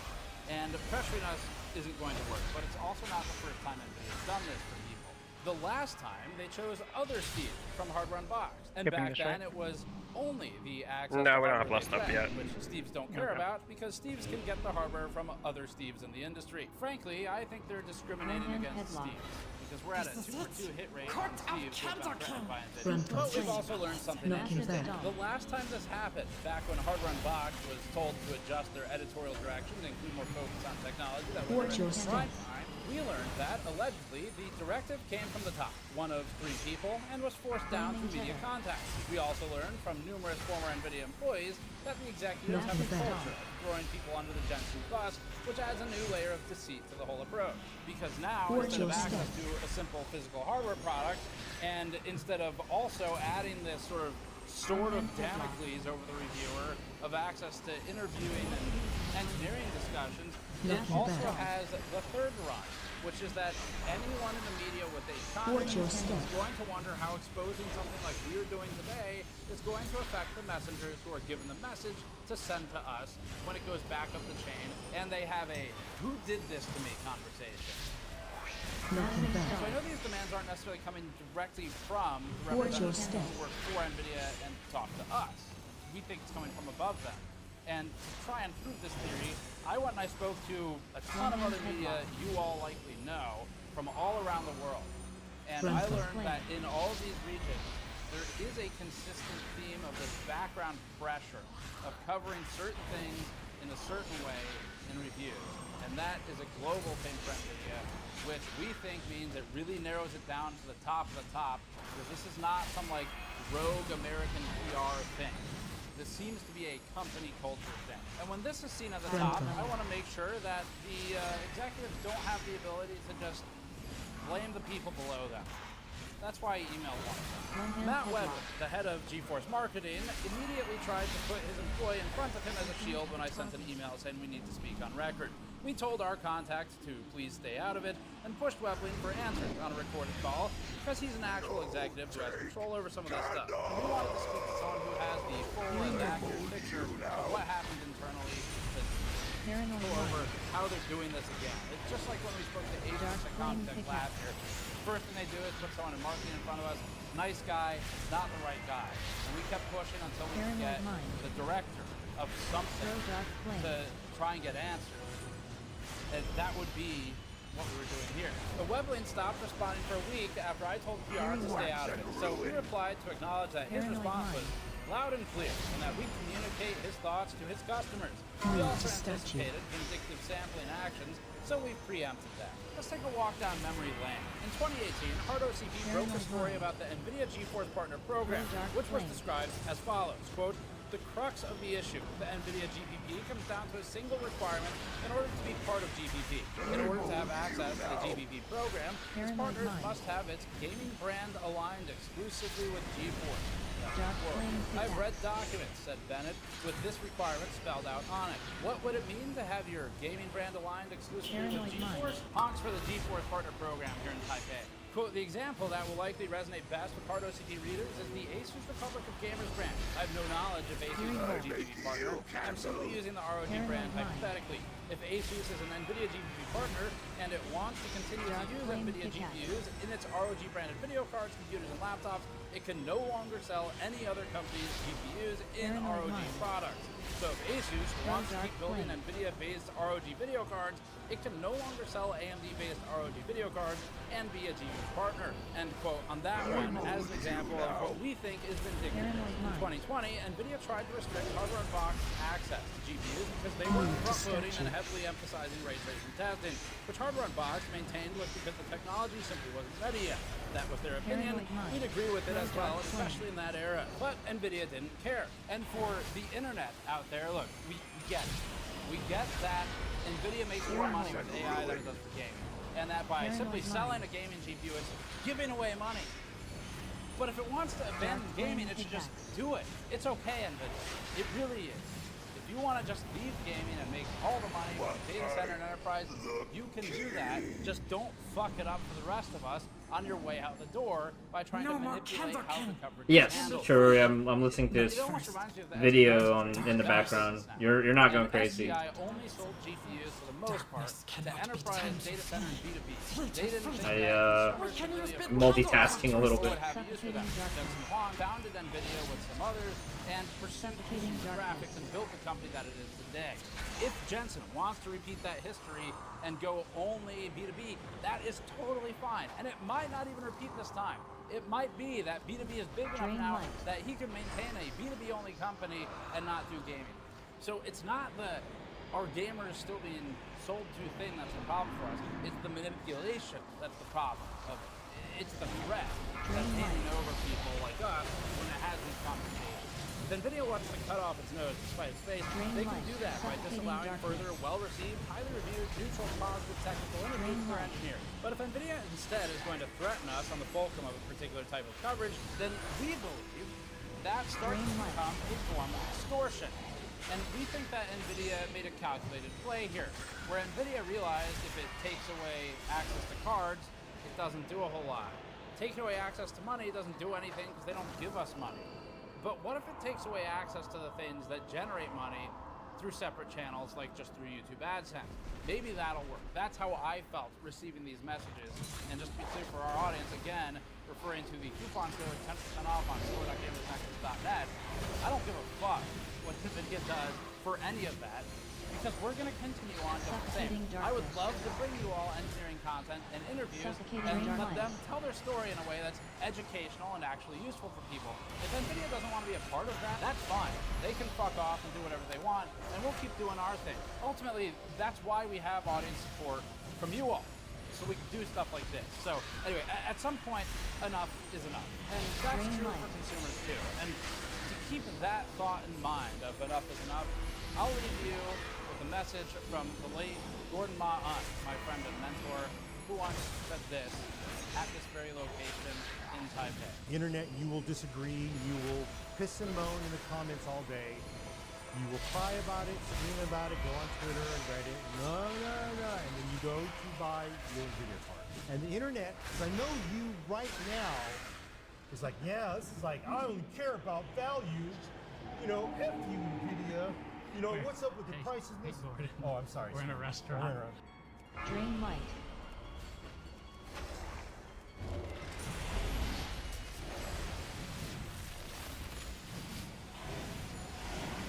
Suffocating darkness.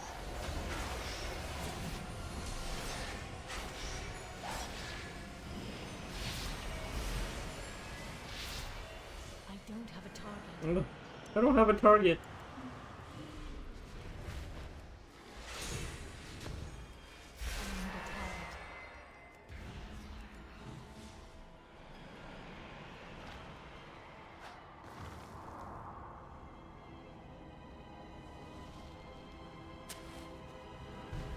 Quick, grab some dynamite. What's for me? No escape.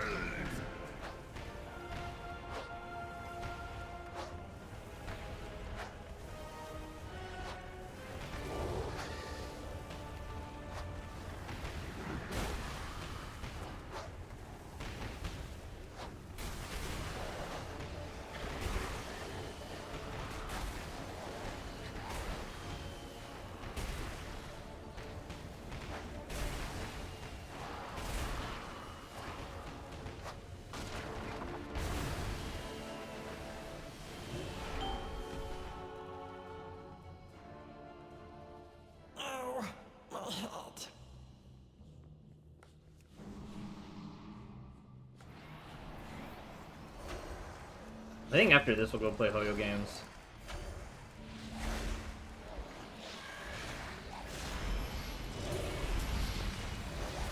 Suffocating darkness. Suffocating darkness.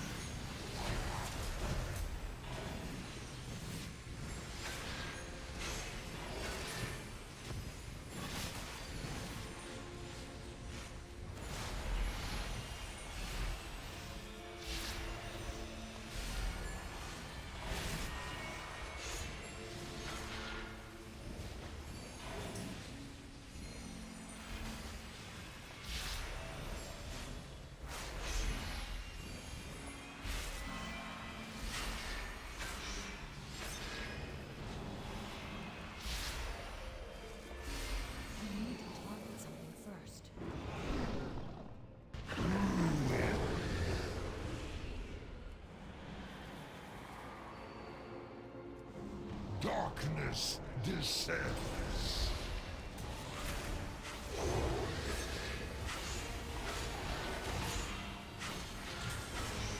Shadow blast.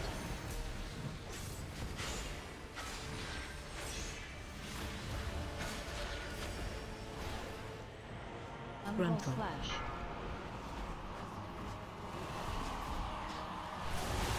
Call dark skull. AOE incoming.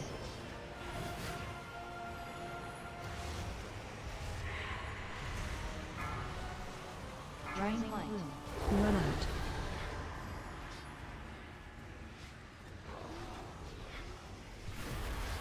Rising gloom. Run Unroll for. slash.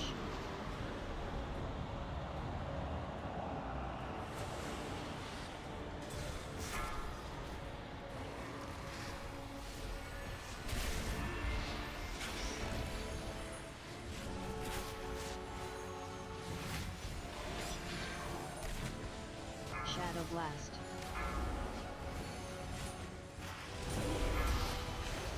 Call dark skull. Unroll for. slash.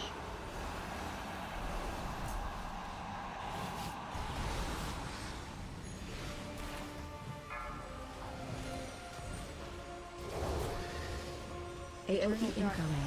Drain light.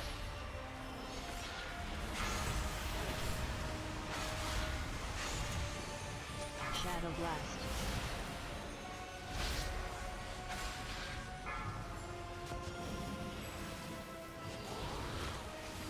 Umbral Slash.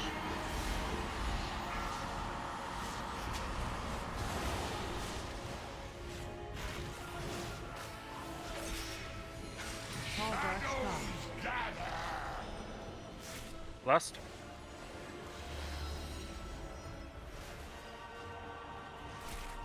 Shadow Blast.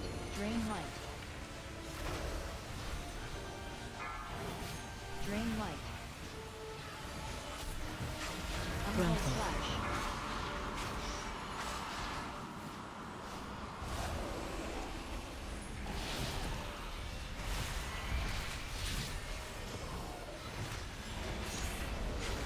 AOE incoming.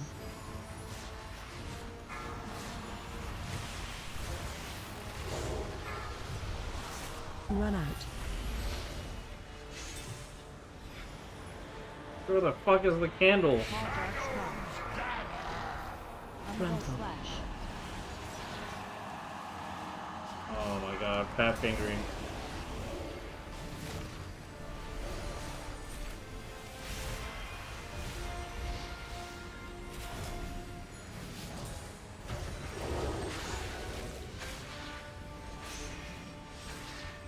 Run out.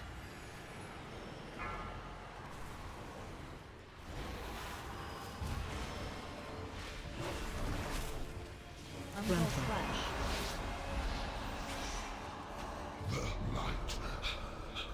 Woo! 46! 46! Some good points. Oh, nice. I can never have to do this place again now. Congrats. There you go. Thank you. That's buddy. You got it too, Chris. Oh.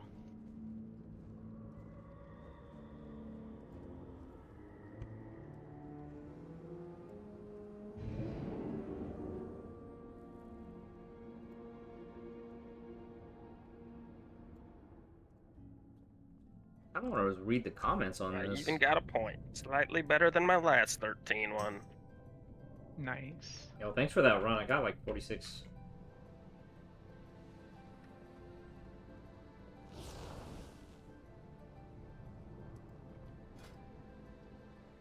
think my Warlock get to 3k before my other two characters feed? Possible. What's it at right now? 2739. Can't tell if Denizen of the Dream does anything. It's like so low damage compared to everything else. But then again, so does Stellar Flare. I don't have a Rookery, I don't have a Brew. Like these two is mostly just to help with the single target. And then I just need Priory and Workshop. Cinderbrew has so much going for it, and I hate it.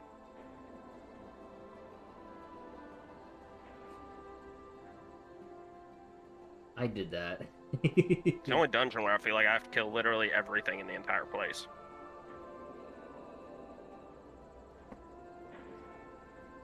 See that? At least you can let some of the bees live. Yeah, it's like bees and one pack against the wall in the first room, and it's like, oh. It's bees that, like, you could just pull and they wouldn't really count anyway, because you just AoE them down. Oh, because you don't do the skip on it, do you? I don't have Shadow Meld. Yeah, you don't have... Well, if you have a Priest, Priest can soothe.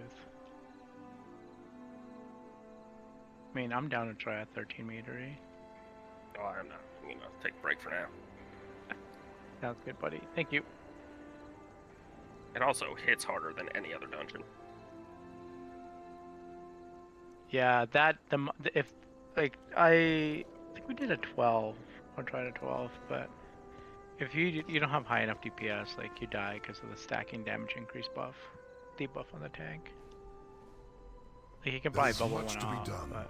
Like, I got to 10 and I was doing like 50% of my health for every melee hit. Like, I can Fire Blood 1 and Shield 1. Yeah.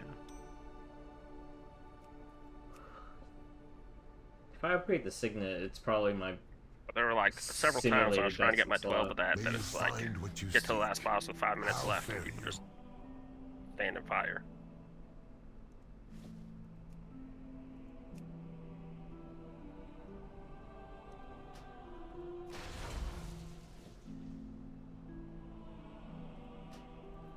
Okay, you guys have a good one. I should be here for the achievement raid tomorrow. Nice. Yay. It'll be fun. Yeah, have a good one.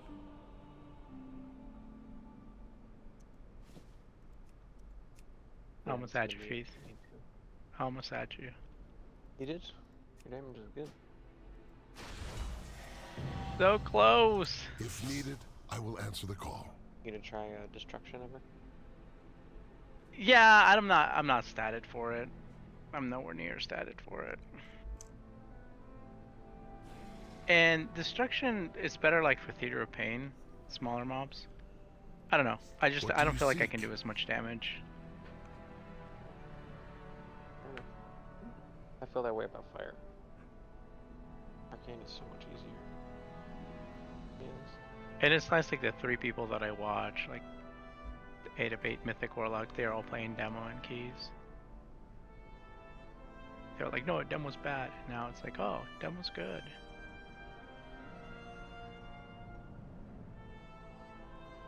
Yeah, I gotta figure out if I get the ring or one of the trinkets.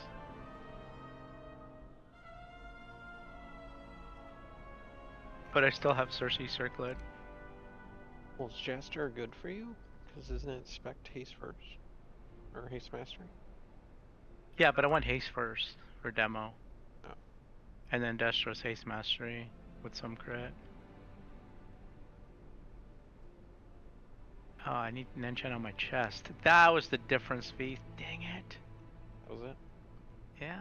I don't want to tell you. No enchant on my chest. I think for Mythic Tier.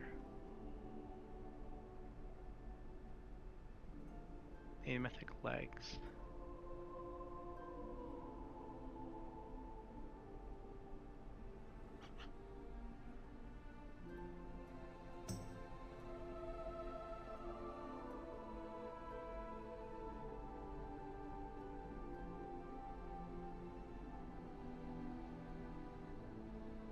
Oh, it's midnight already.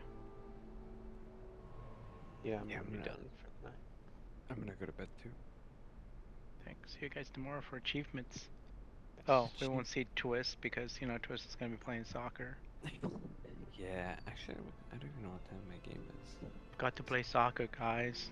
Just kick a ball. If I'm lucky. Do you play defense or do you play goalie? I play defense. Why did you only give me those 2 options? But you said if I touch the ball. Oh, I mean, I could be a bad forward, you know? No. You, as a forward, you'll always touch the ball more. Come on, dude. I played soccer too. What if you never get the ball? And you're just bad, and you're in a That's bad what I team. mean. Or your team hates you and they don't pass you. I guess Denizen did help on the boss fights. Could be all the above. But I think there was a couple Your of team's the not feeding like you the ball. There's a problem. the fights I just didn't have my stuff lining up. Then you have to ask yourself, what have you done wrong? Like I'm just not getting that single target damage out, even though this is my build is all My wife about went to my game yesterday. and getting she more said single I spent target a damage. majority of the game on the ground. That's funny. That's what I get for asking her what she thought.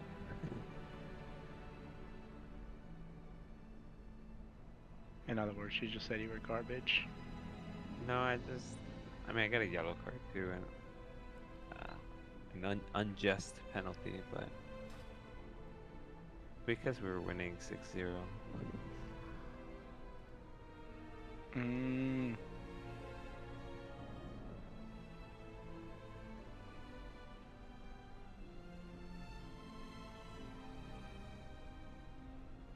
Alright, well, have a good night, guys. Good Gonna night. get to 675. Have a good night. This world is vast and wondrous.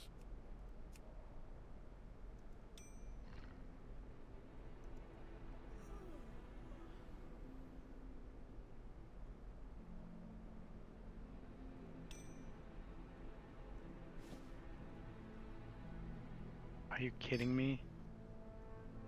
So I'm not seeing this Gilded Crest discount thing that people were talking On your alts. Oh, my alts! Oh my god. No.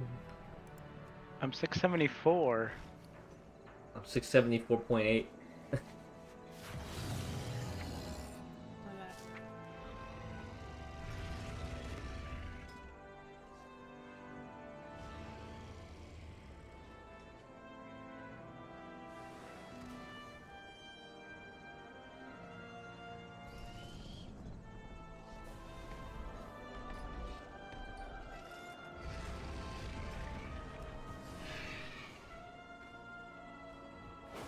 Oh, if an alt has, if the alt has a higher eye level slot, or a higher eye level piece for that slot, you get the discount on main.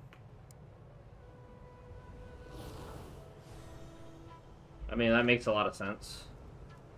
Dude, Chiruri, look, honey thieving Nerubians, money, money, money, money, money, money, money, money, money, money, money, money, money, money, money, money.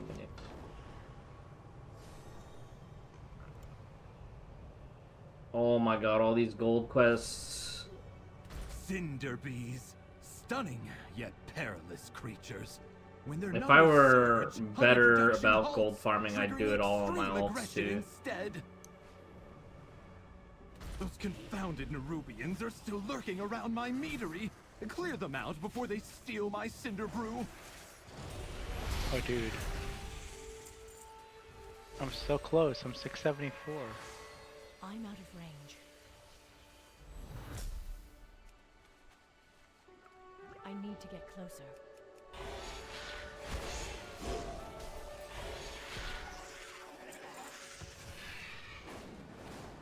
Oh, the meadery.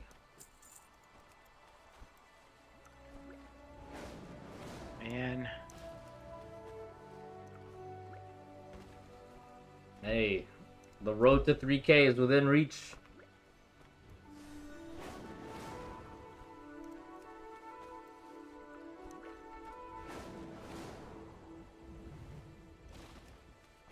Yeah, my Warlock and Demon Hunter are identical. High score 27 something.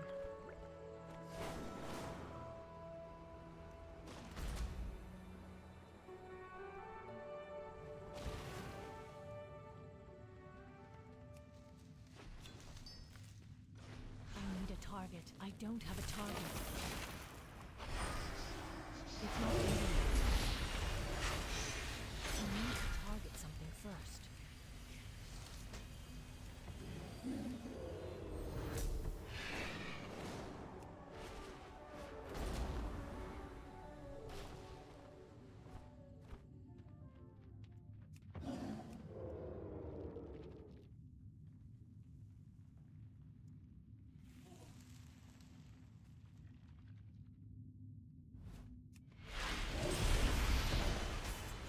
That's that then. No. Can you imagine what those multi-limbed freaks would have done with even a drop of cinder brew? Well, he called them freaks. That's not nice.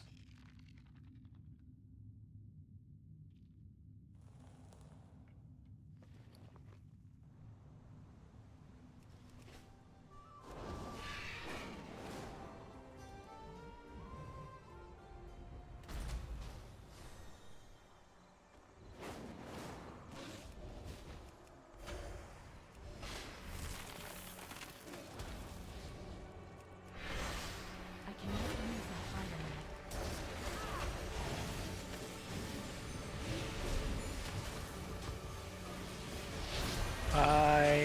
I'm so close. 674. Can't carry anymore. Alright, have fun, everyone. Have a good one. It's still recharging.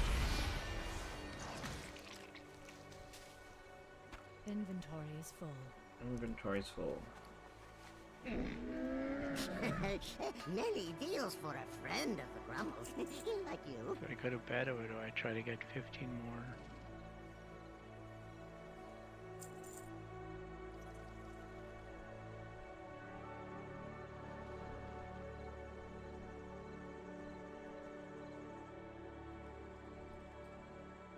That's so much leech.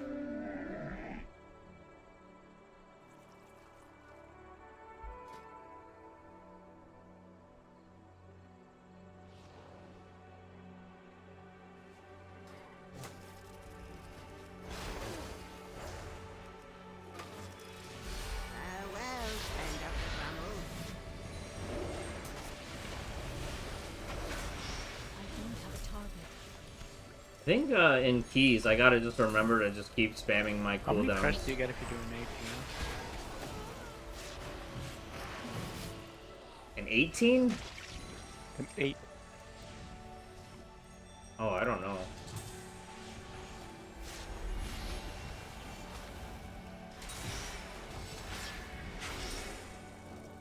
I can't carry anymore.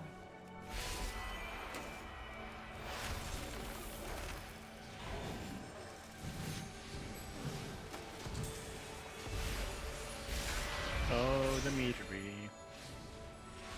Inventory is full.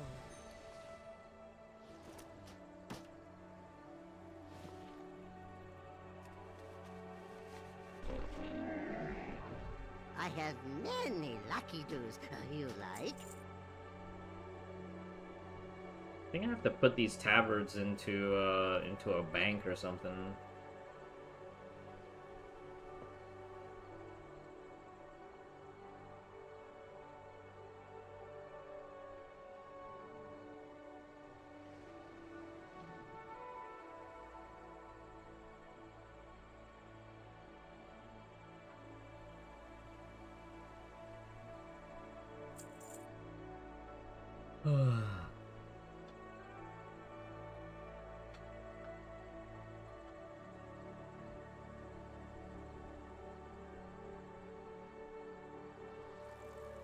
Tomorrow. I will get my 675 tomorrow. Many farewells.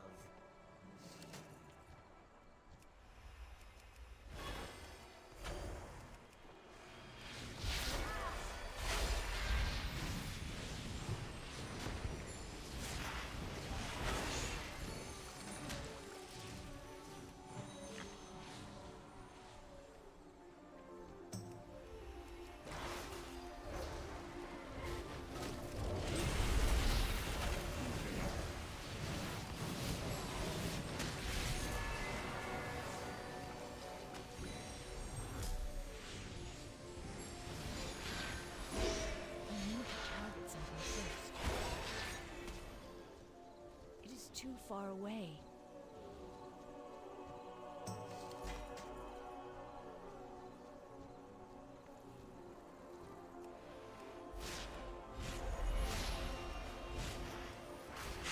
Thanks for your assistance. With your help, we can calm them down and guide them back to their honey-making duties.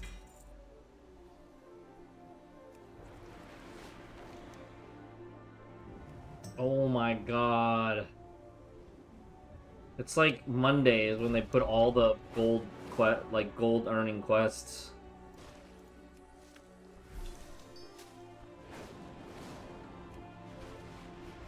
I'm getting hungry too. And I ate a lot of food earlier tonight. Our waitress was pretty tonight at burger night. Anyways. I'm a nerd.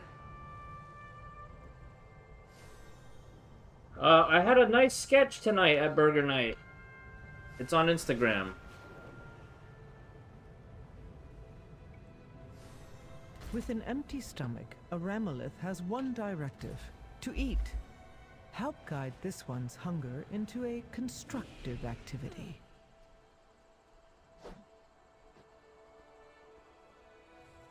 These constructs once protected the Isle, but this one's programming has been damaged. It will not distinguish between friend and foe.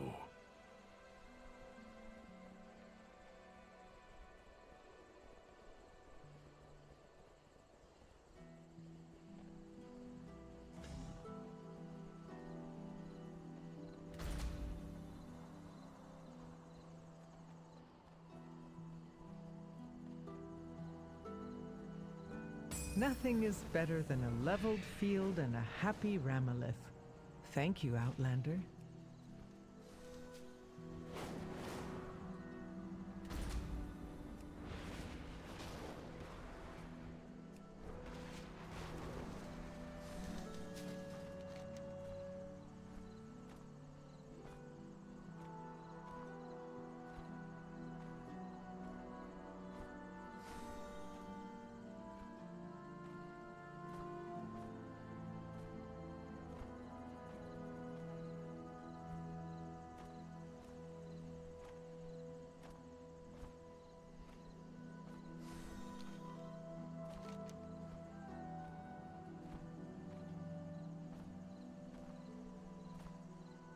Yeah, just like there's just gold quests everywhere. What in the world? There's a 800G one. Just kill the Cobus, brother.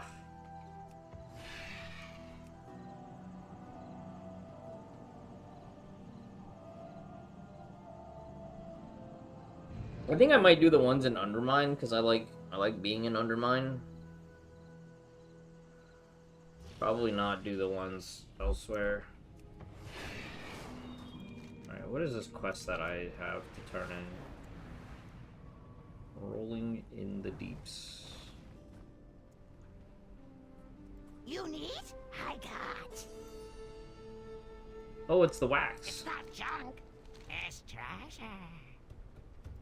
I find more stuff for you.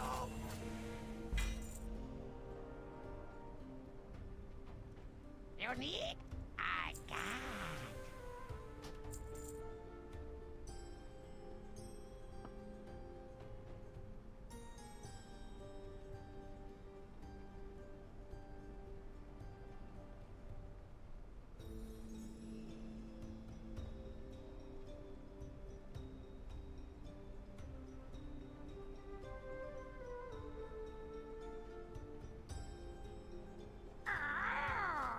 Someone picky.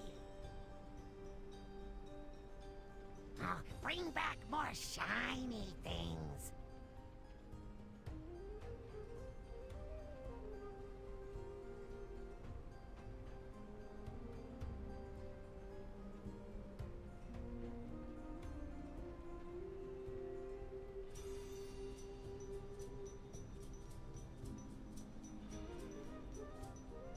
Ooh, someone picky.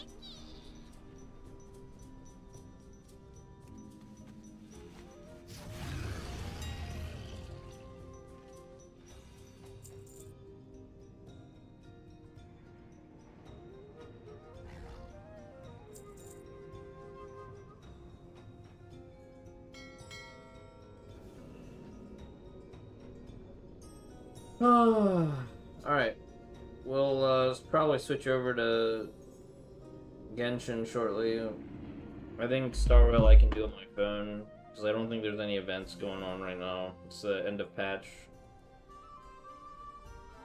I guess Star Rail updates today or tomorrow.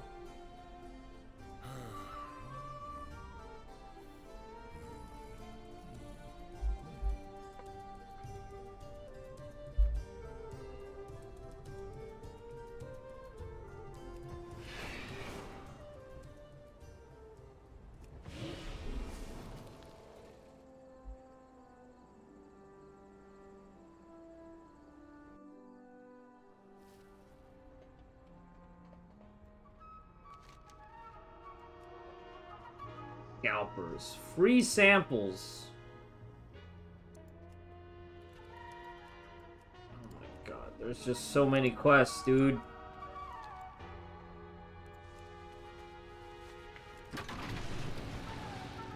Dim lighting and no airflow. Perfect fit. Dim lighting and absolutely no airflow. Perfect day for a race. What's the damage? See you around.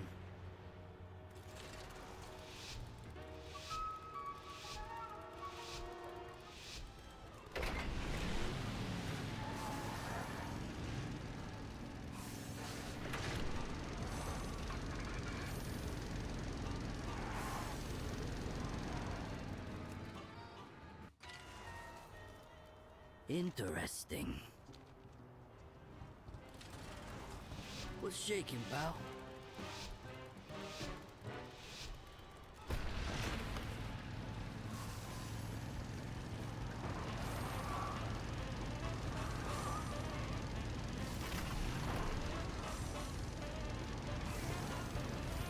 No!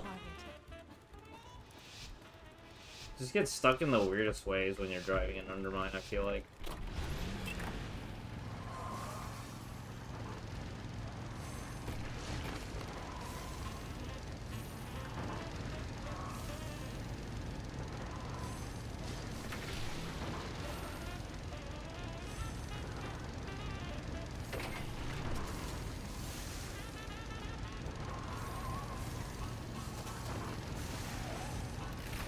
No!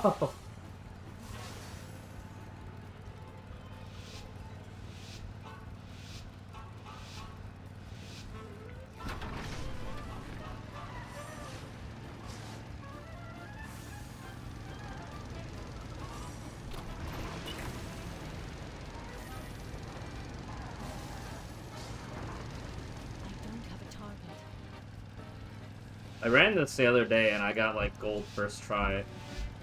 And now I can't even do the turns properly.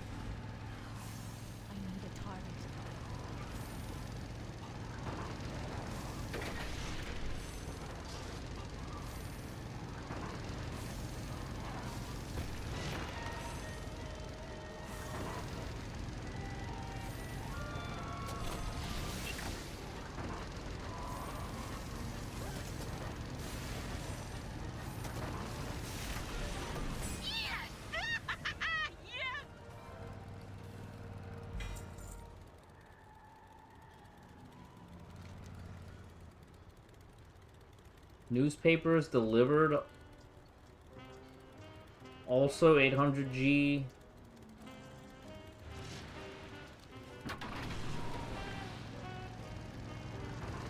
It's a lot of gold quests right now. I'm all for a little entrepreneurship, but unauthorized reselling is just low. Go teach those scalpers some manners.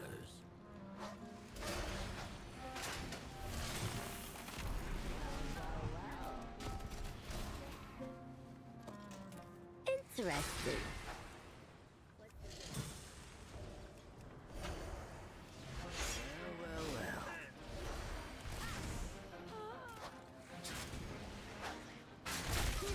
What's shaking, pal?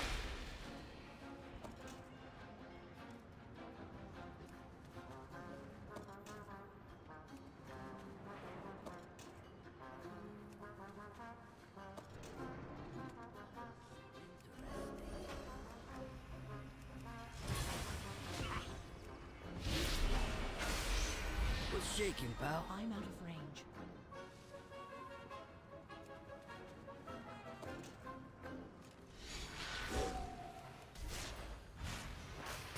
Hey, resellers are the worst of the worst. Come up with your own product.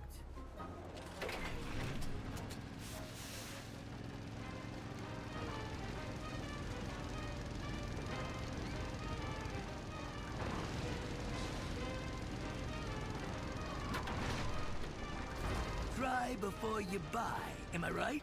Let's show them some quality samples. Then they'll come running for more.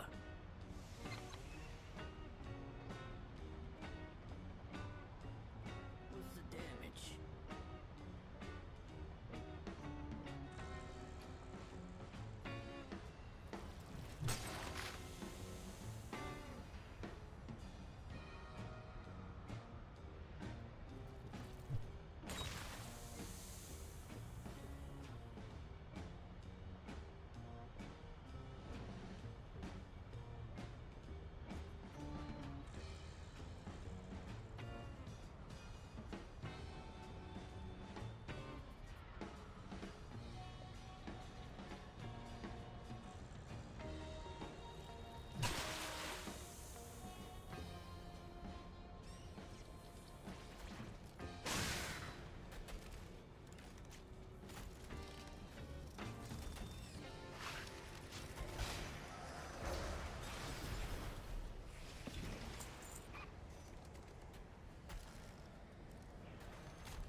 1 minute left on this one. Finish it up.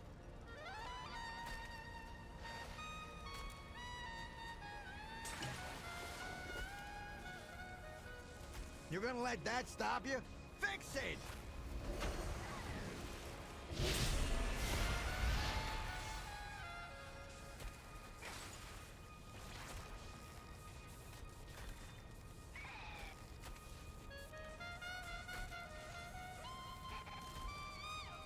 Yeah, it happens sometimes.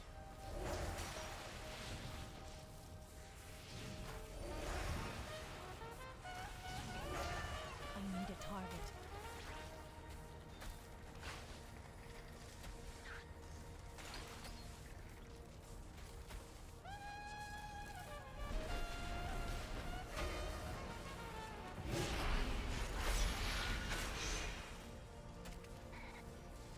Shovels down! We'll come back to this one later.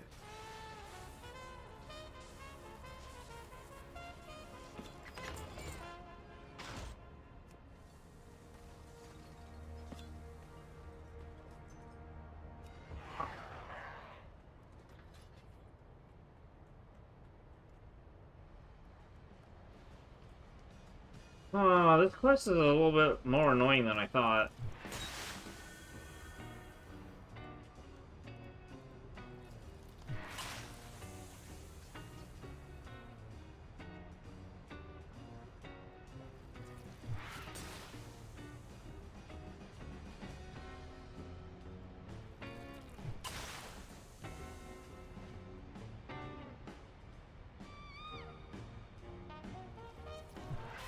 Nice work.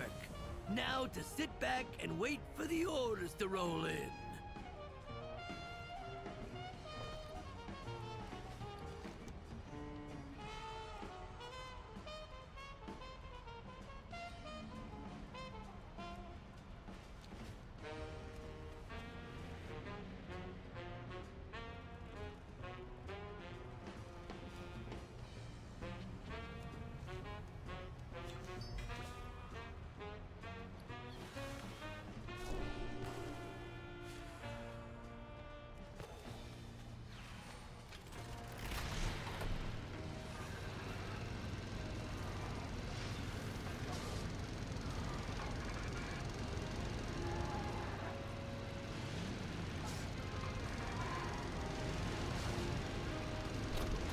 We're gonna need cash if we want to keep this operation running.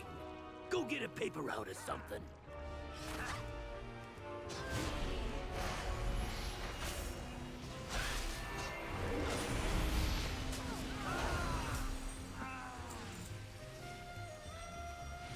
How you doing, pal? Well. I really wish that this quest was automatic like the other What's one. the damage?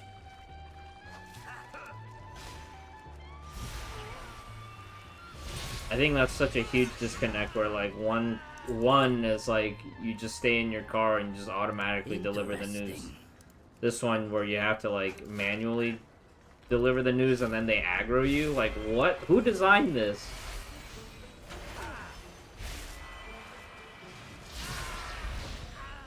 What's shaking, pal?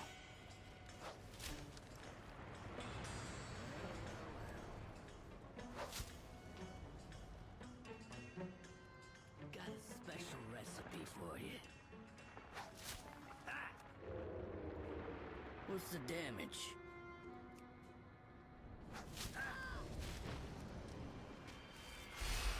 It's not ready. I need to target something first. Well.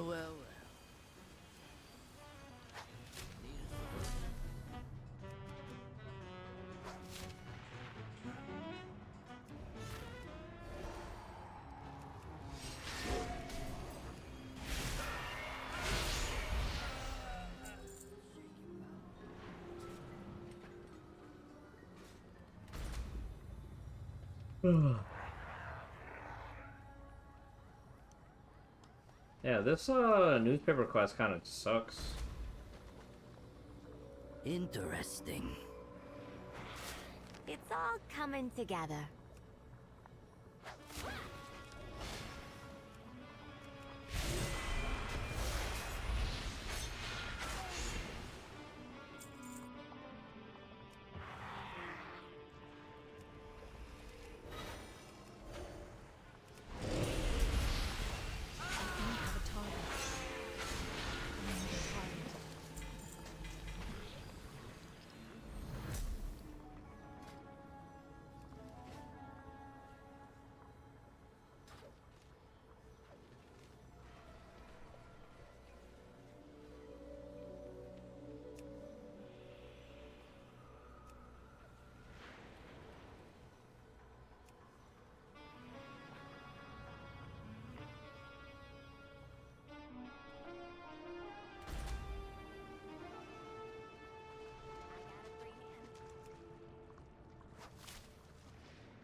Nice! Good work selling those papers, kid.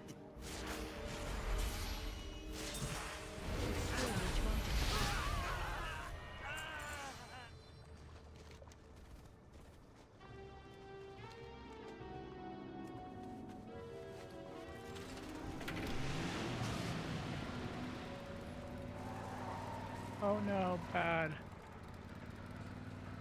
Think you got what it takes to race in the big leagues? Are you doing a key? Yeah. Trying to get your 675? No.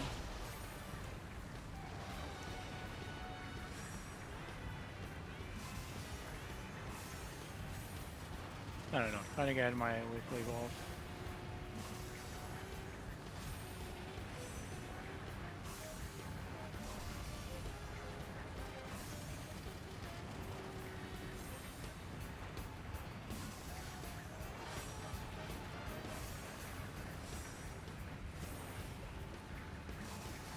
To be honest, I'm surprised you made it back in one piece.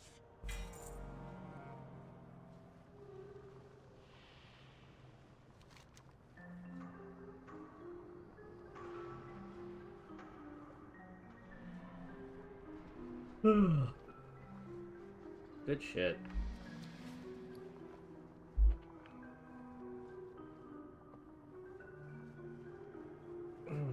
You want to go back to Dornagal, but your hearth is still on cooldown.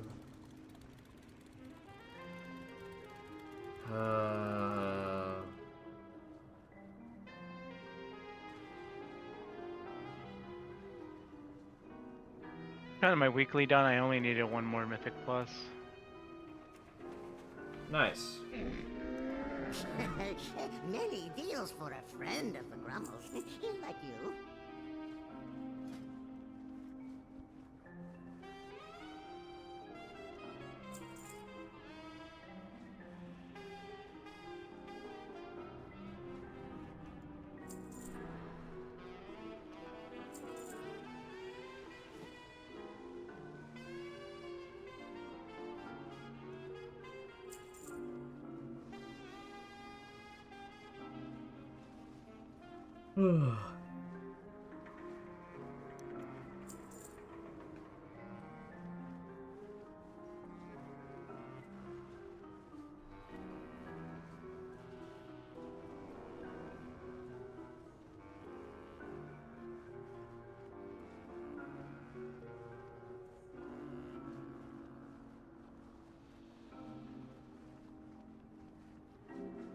This guy's complaining about oceanic lag.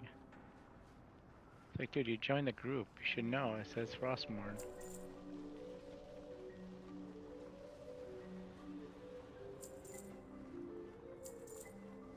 Yeah, that's true. You should have known.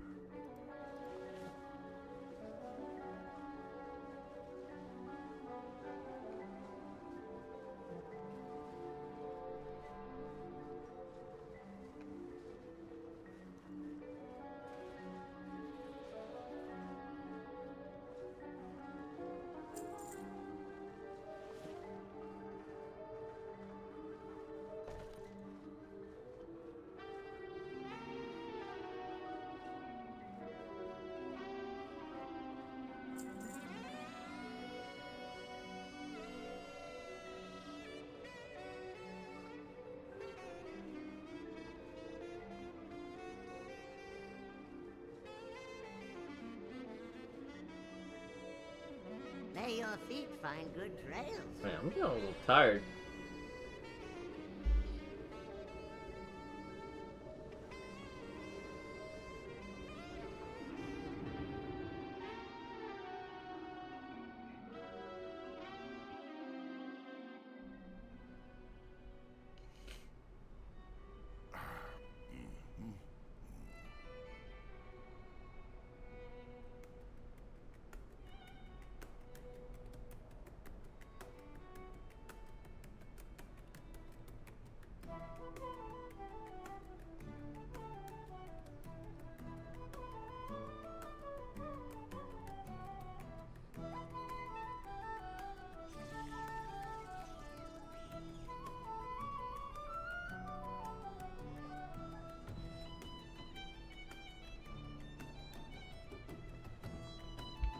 That was a lot of gold quests.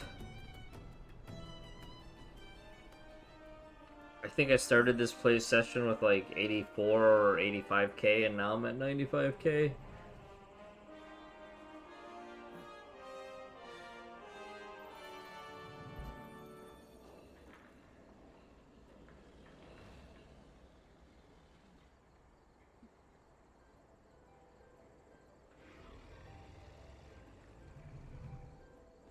Alright.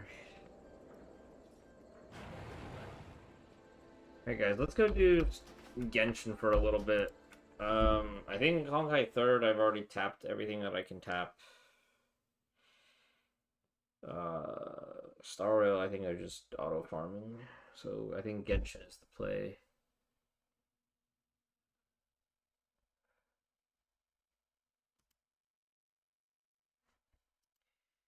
Here's good luck.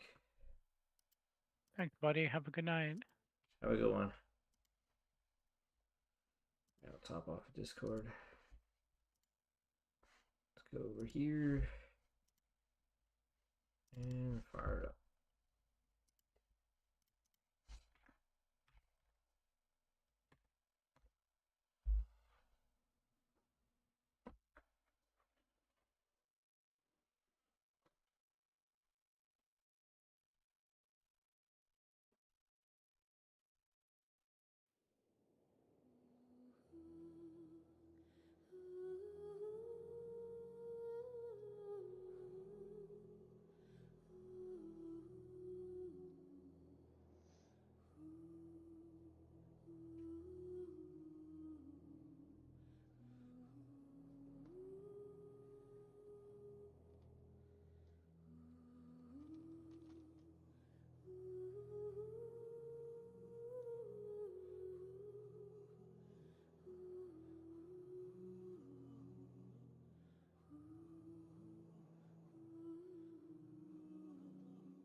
Are they restricting gacha games for people under the age of 18?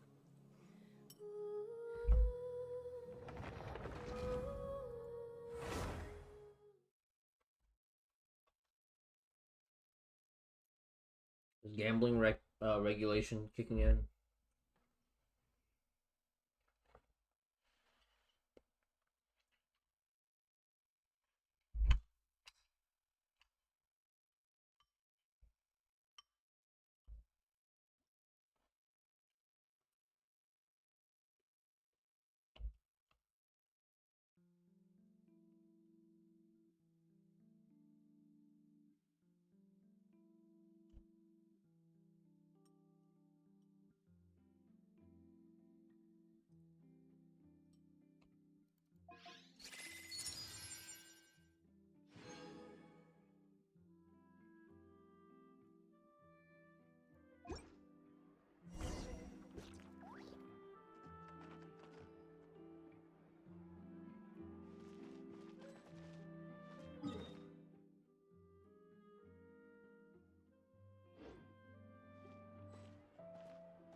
Hmm.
こ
んにちは、旅人、パイモンちゃん。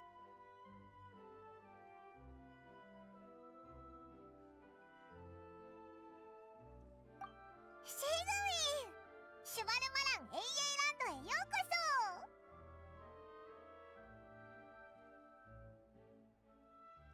そ。どっちもよ。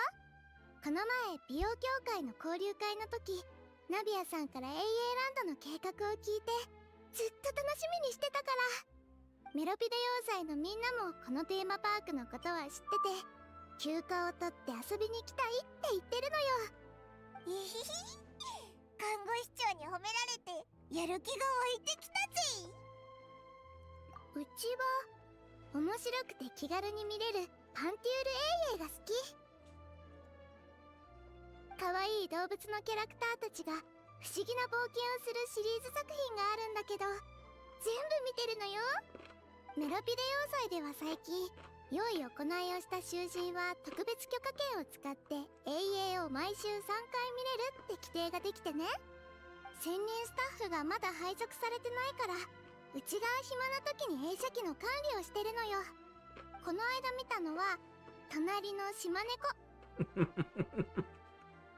それから有名な猫とネズミシリーズとか何百話もあってとても長いけど、 My neighbor Kokoro. みんな何度も繰り返し見るくらい Hi, 気に入ってるのよ。Chailer 182 and Fradiavala, welcome back. I guess you, Fradiavala, I guess you've been lurking this whole time.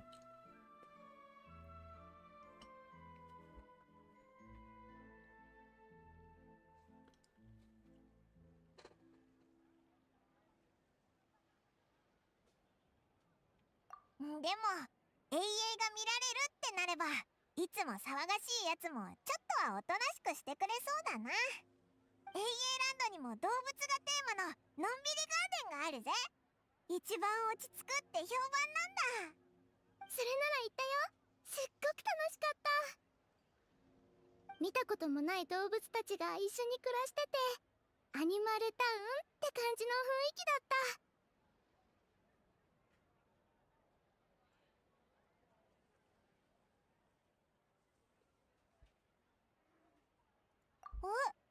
シグウィンをのんびりガーデンの顧問として雇うのか？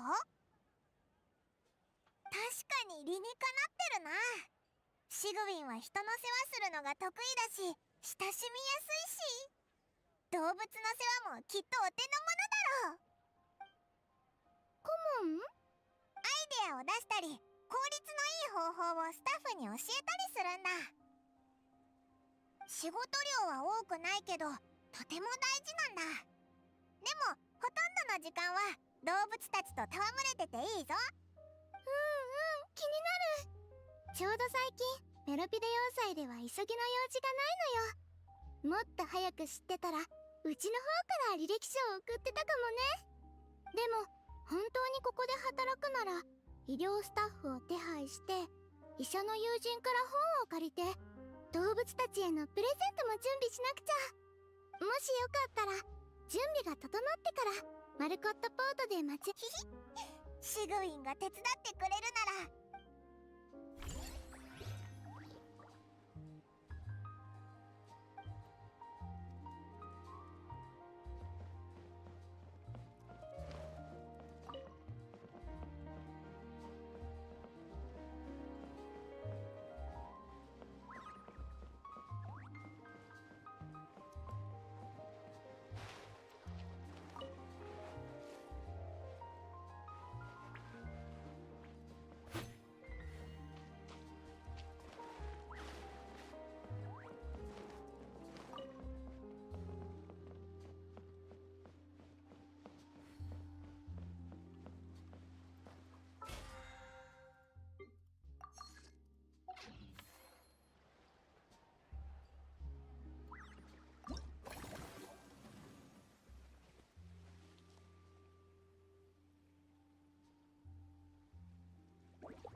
お。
こんにちは。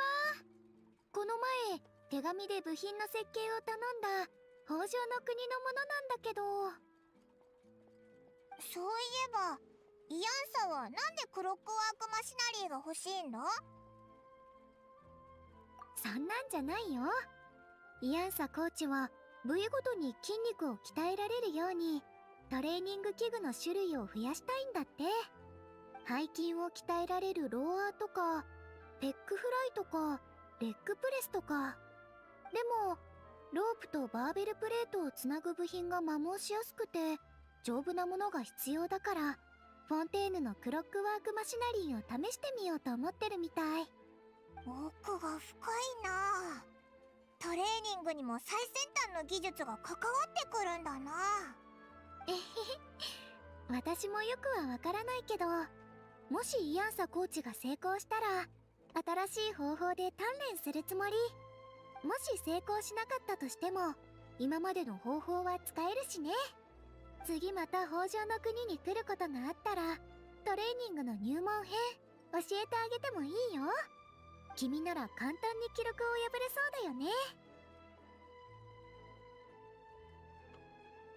おいらはパスだぞ。隣で応援しててやるからな。ハイモンちゃんは古流用の器具を試してみるといいかもよ。軽いのから始めればやりやすいと思う。みんなで頑張って鍛えよう。毎日しっかり鍛えれば岩みたいに硬い筋肉が手に入るよ。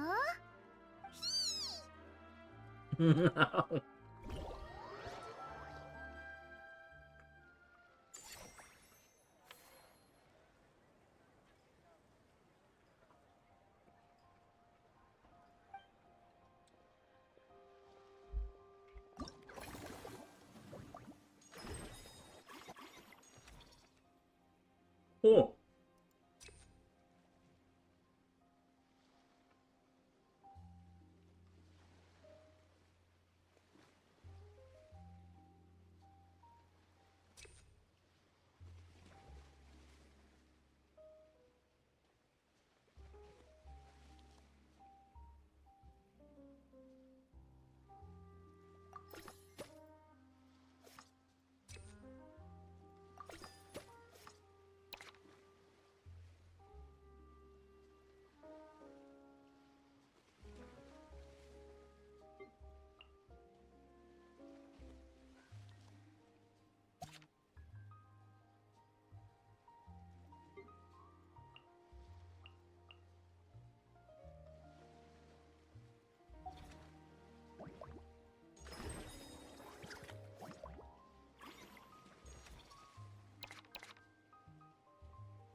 Oh.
よーし、ラストスパートいっくよー。思いっきり遊んでから心置きなく店番をするん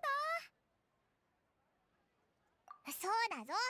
夢中になりすぎてお腹が空いてることに気づかないなんてことになるなよ。誰かさんもそうだけど本当に良くないからな。どんなに忙しくてもお腹いっぱい飲んで食べて体調管理するのが一番大事安心して。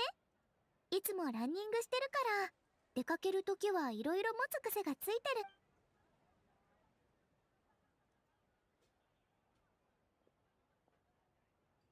はあ、大満足。全部のステージクリアできたのか？うん、最高だよ。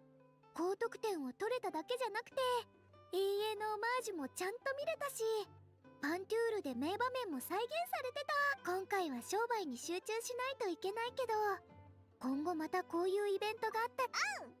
そしたら次はお前がステージをデザインしてくれ。さてと、たっぷり遊んだから次は果物屋の方を見ないと。頑張ってうちの果樹園のフォンテーヌでの知名度を上げるぞ。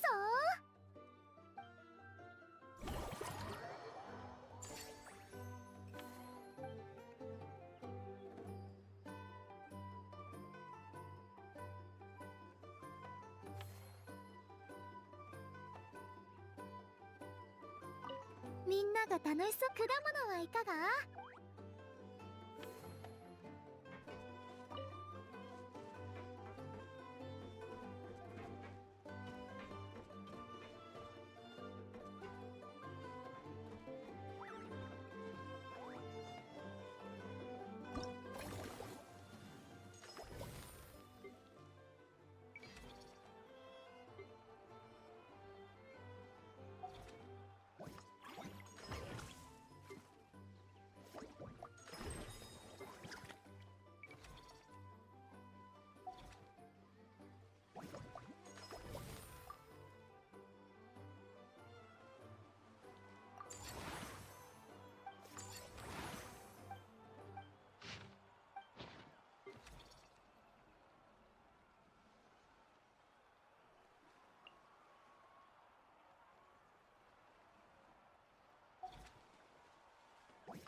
？Oh, are you kidding me?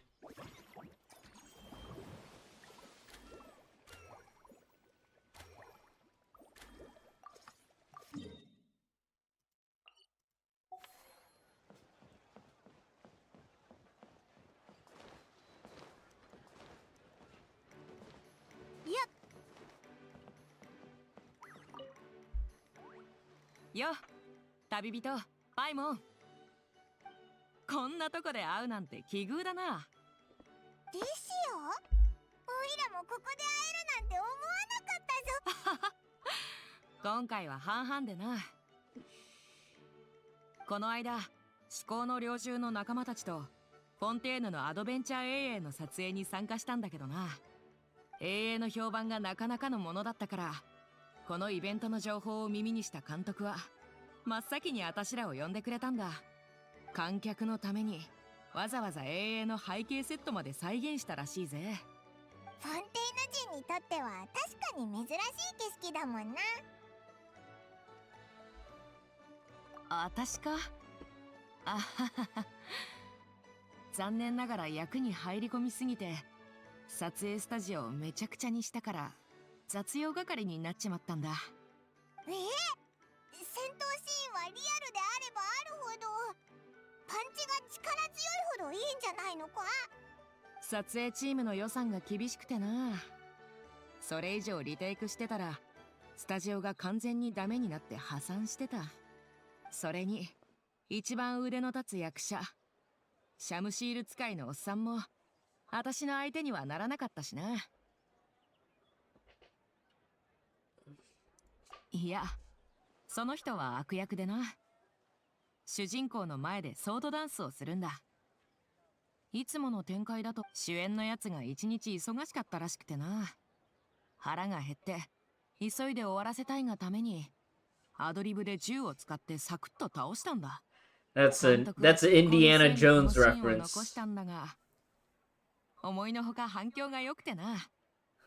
シャムシール使いのおっさんも今や後でおっさんのサイン会があって、It's Indiana Jones 私も手伝う reference. ことになってたけど、せっかくあんたらに会えたし、いっそ休ませてもらうか。一緒に飲みに行かねえか？いいのかよ。もともとできたら行くって約束だったから、連絡さえちゃんとすれば大丈夫だ。こんな異国で旅人やパイモンに会えるなんてすごいサプライズだしな。南東方向の海岸にザ・ラスティラダーって酒場があるって聞いた。そこで落ち合おうぜ。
Hank, what's up, dude?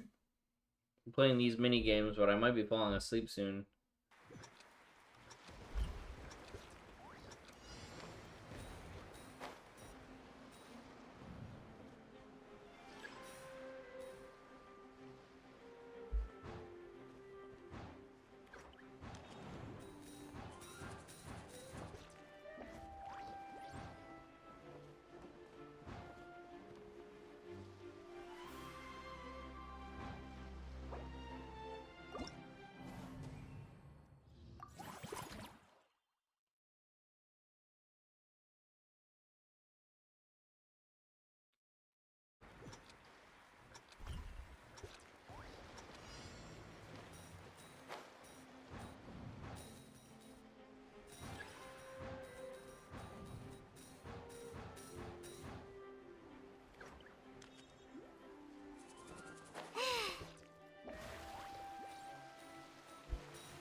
私は飛ぶより走る方が早いかもな。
Woo! That was a little bit rough.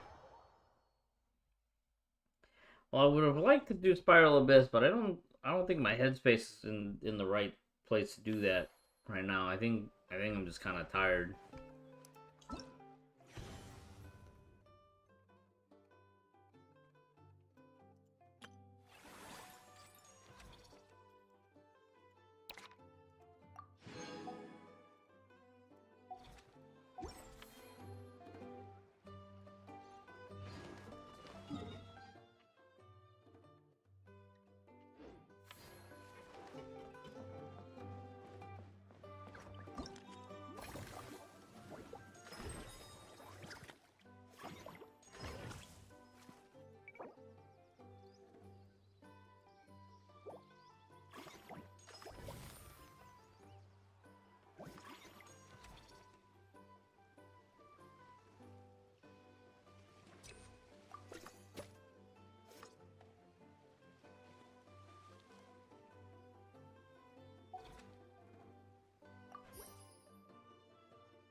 Alright guys, I think I'm gonna call it here. I think I'm just gonna lay down or something. I'll have the next 2 days off. We can keep playing the video games then. Appreciate you all hanging out. Thanks again, Tank, for the raid. And I'll see you all next time. Let's wrap up here in Genshin and oh my god, I haven't done enough.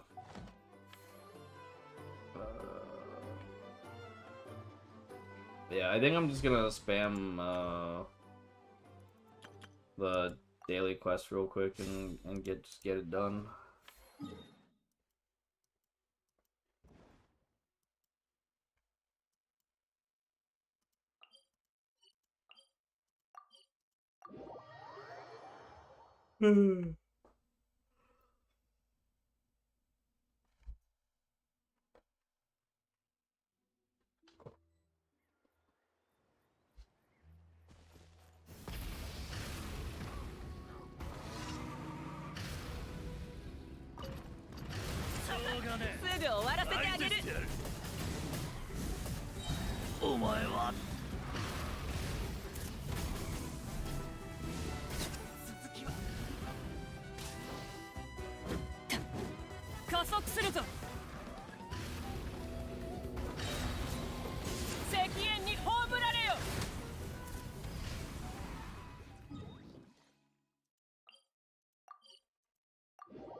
Yeah. Yeah, I think that would be nice. I think I'd be down for that.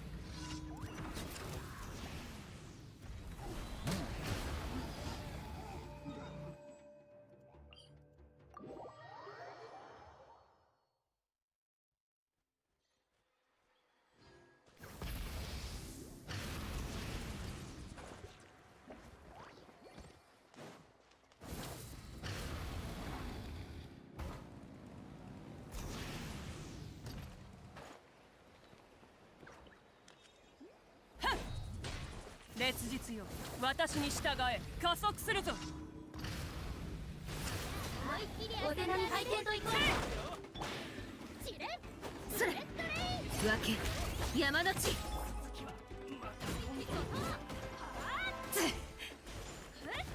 アクセル全開。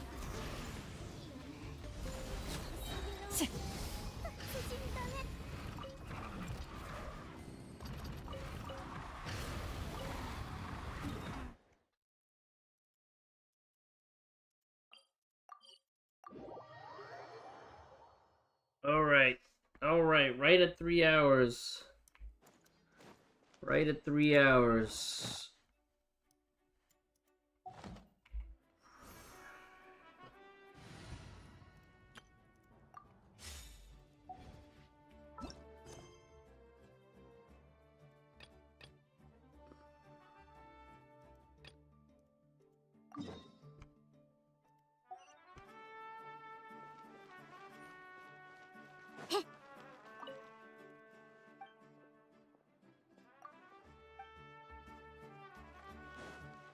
星と深淵を目指す」。ごめんなさい。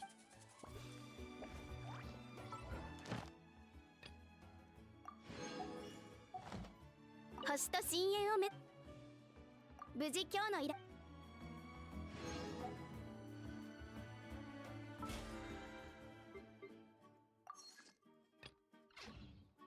All right. Thanks again, everybody. I'm done for tonight. See you next time.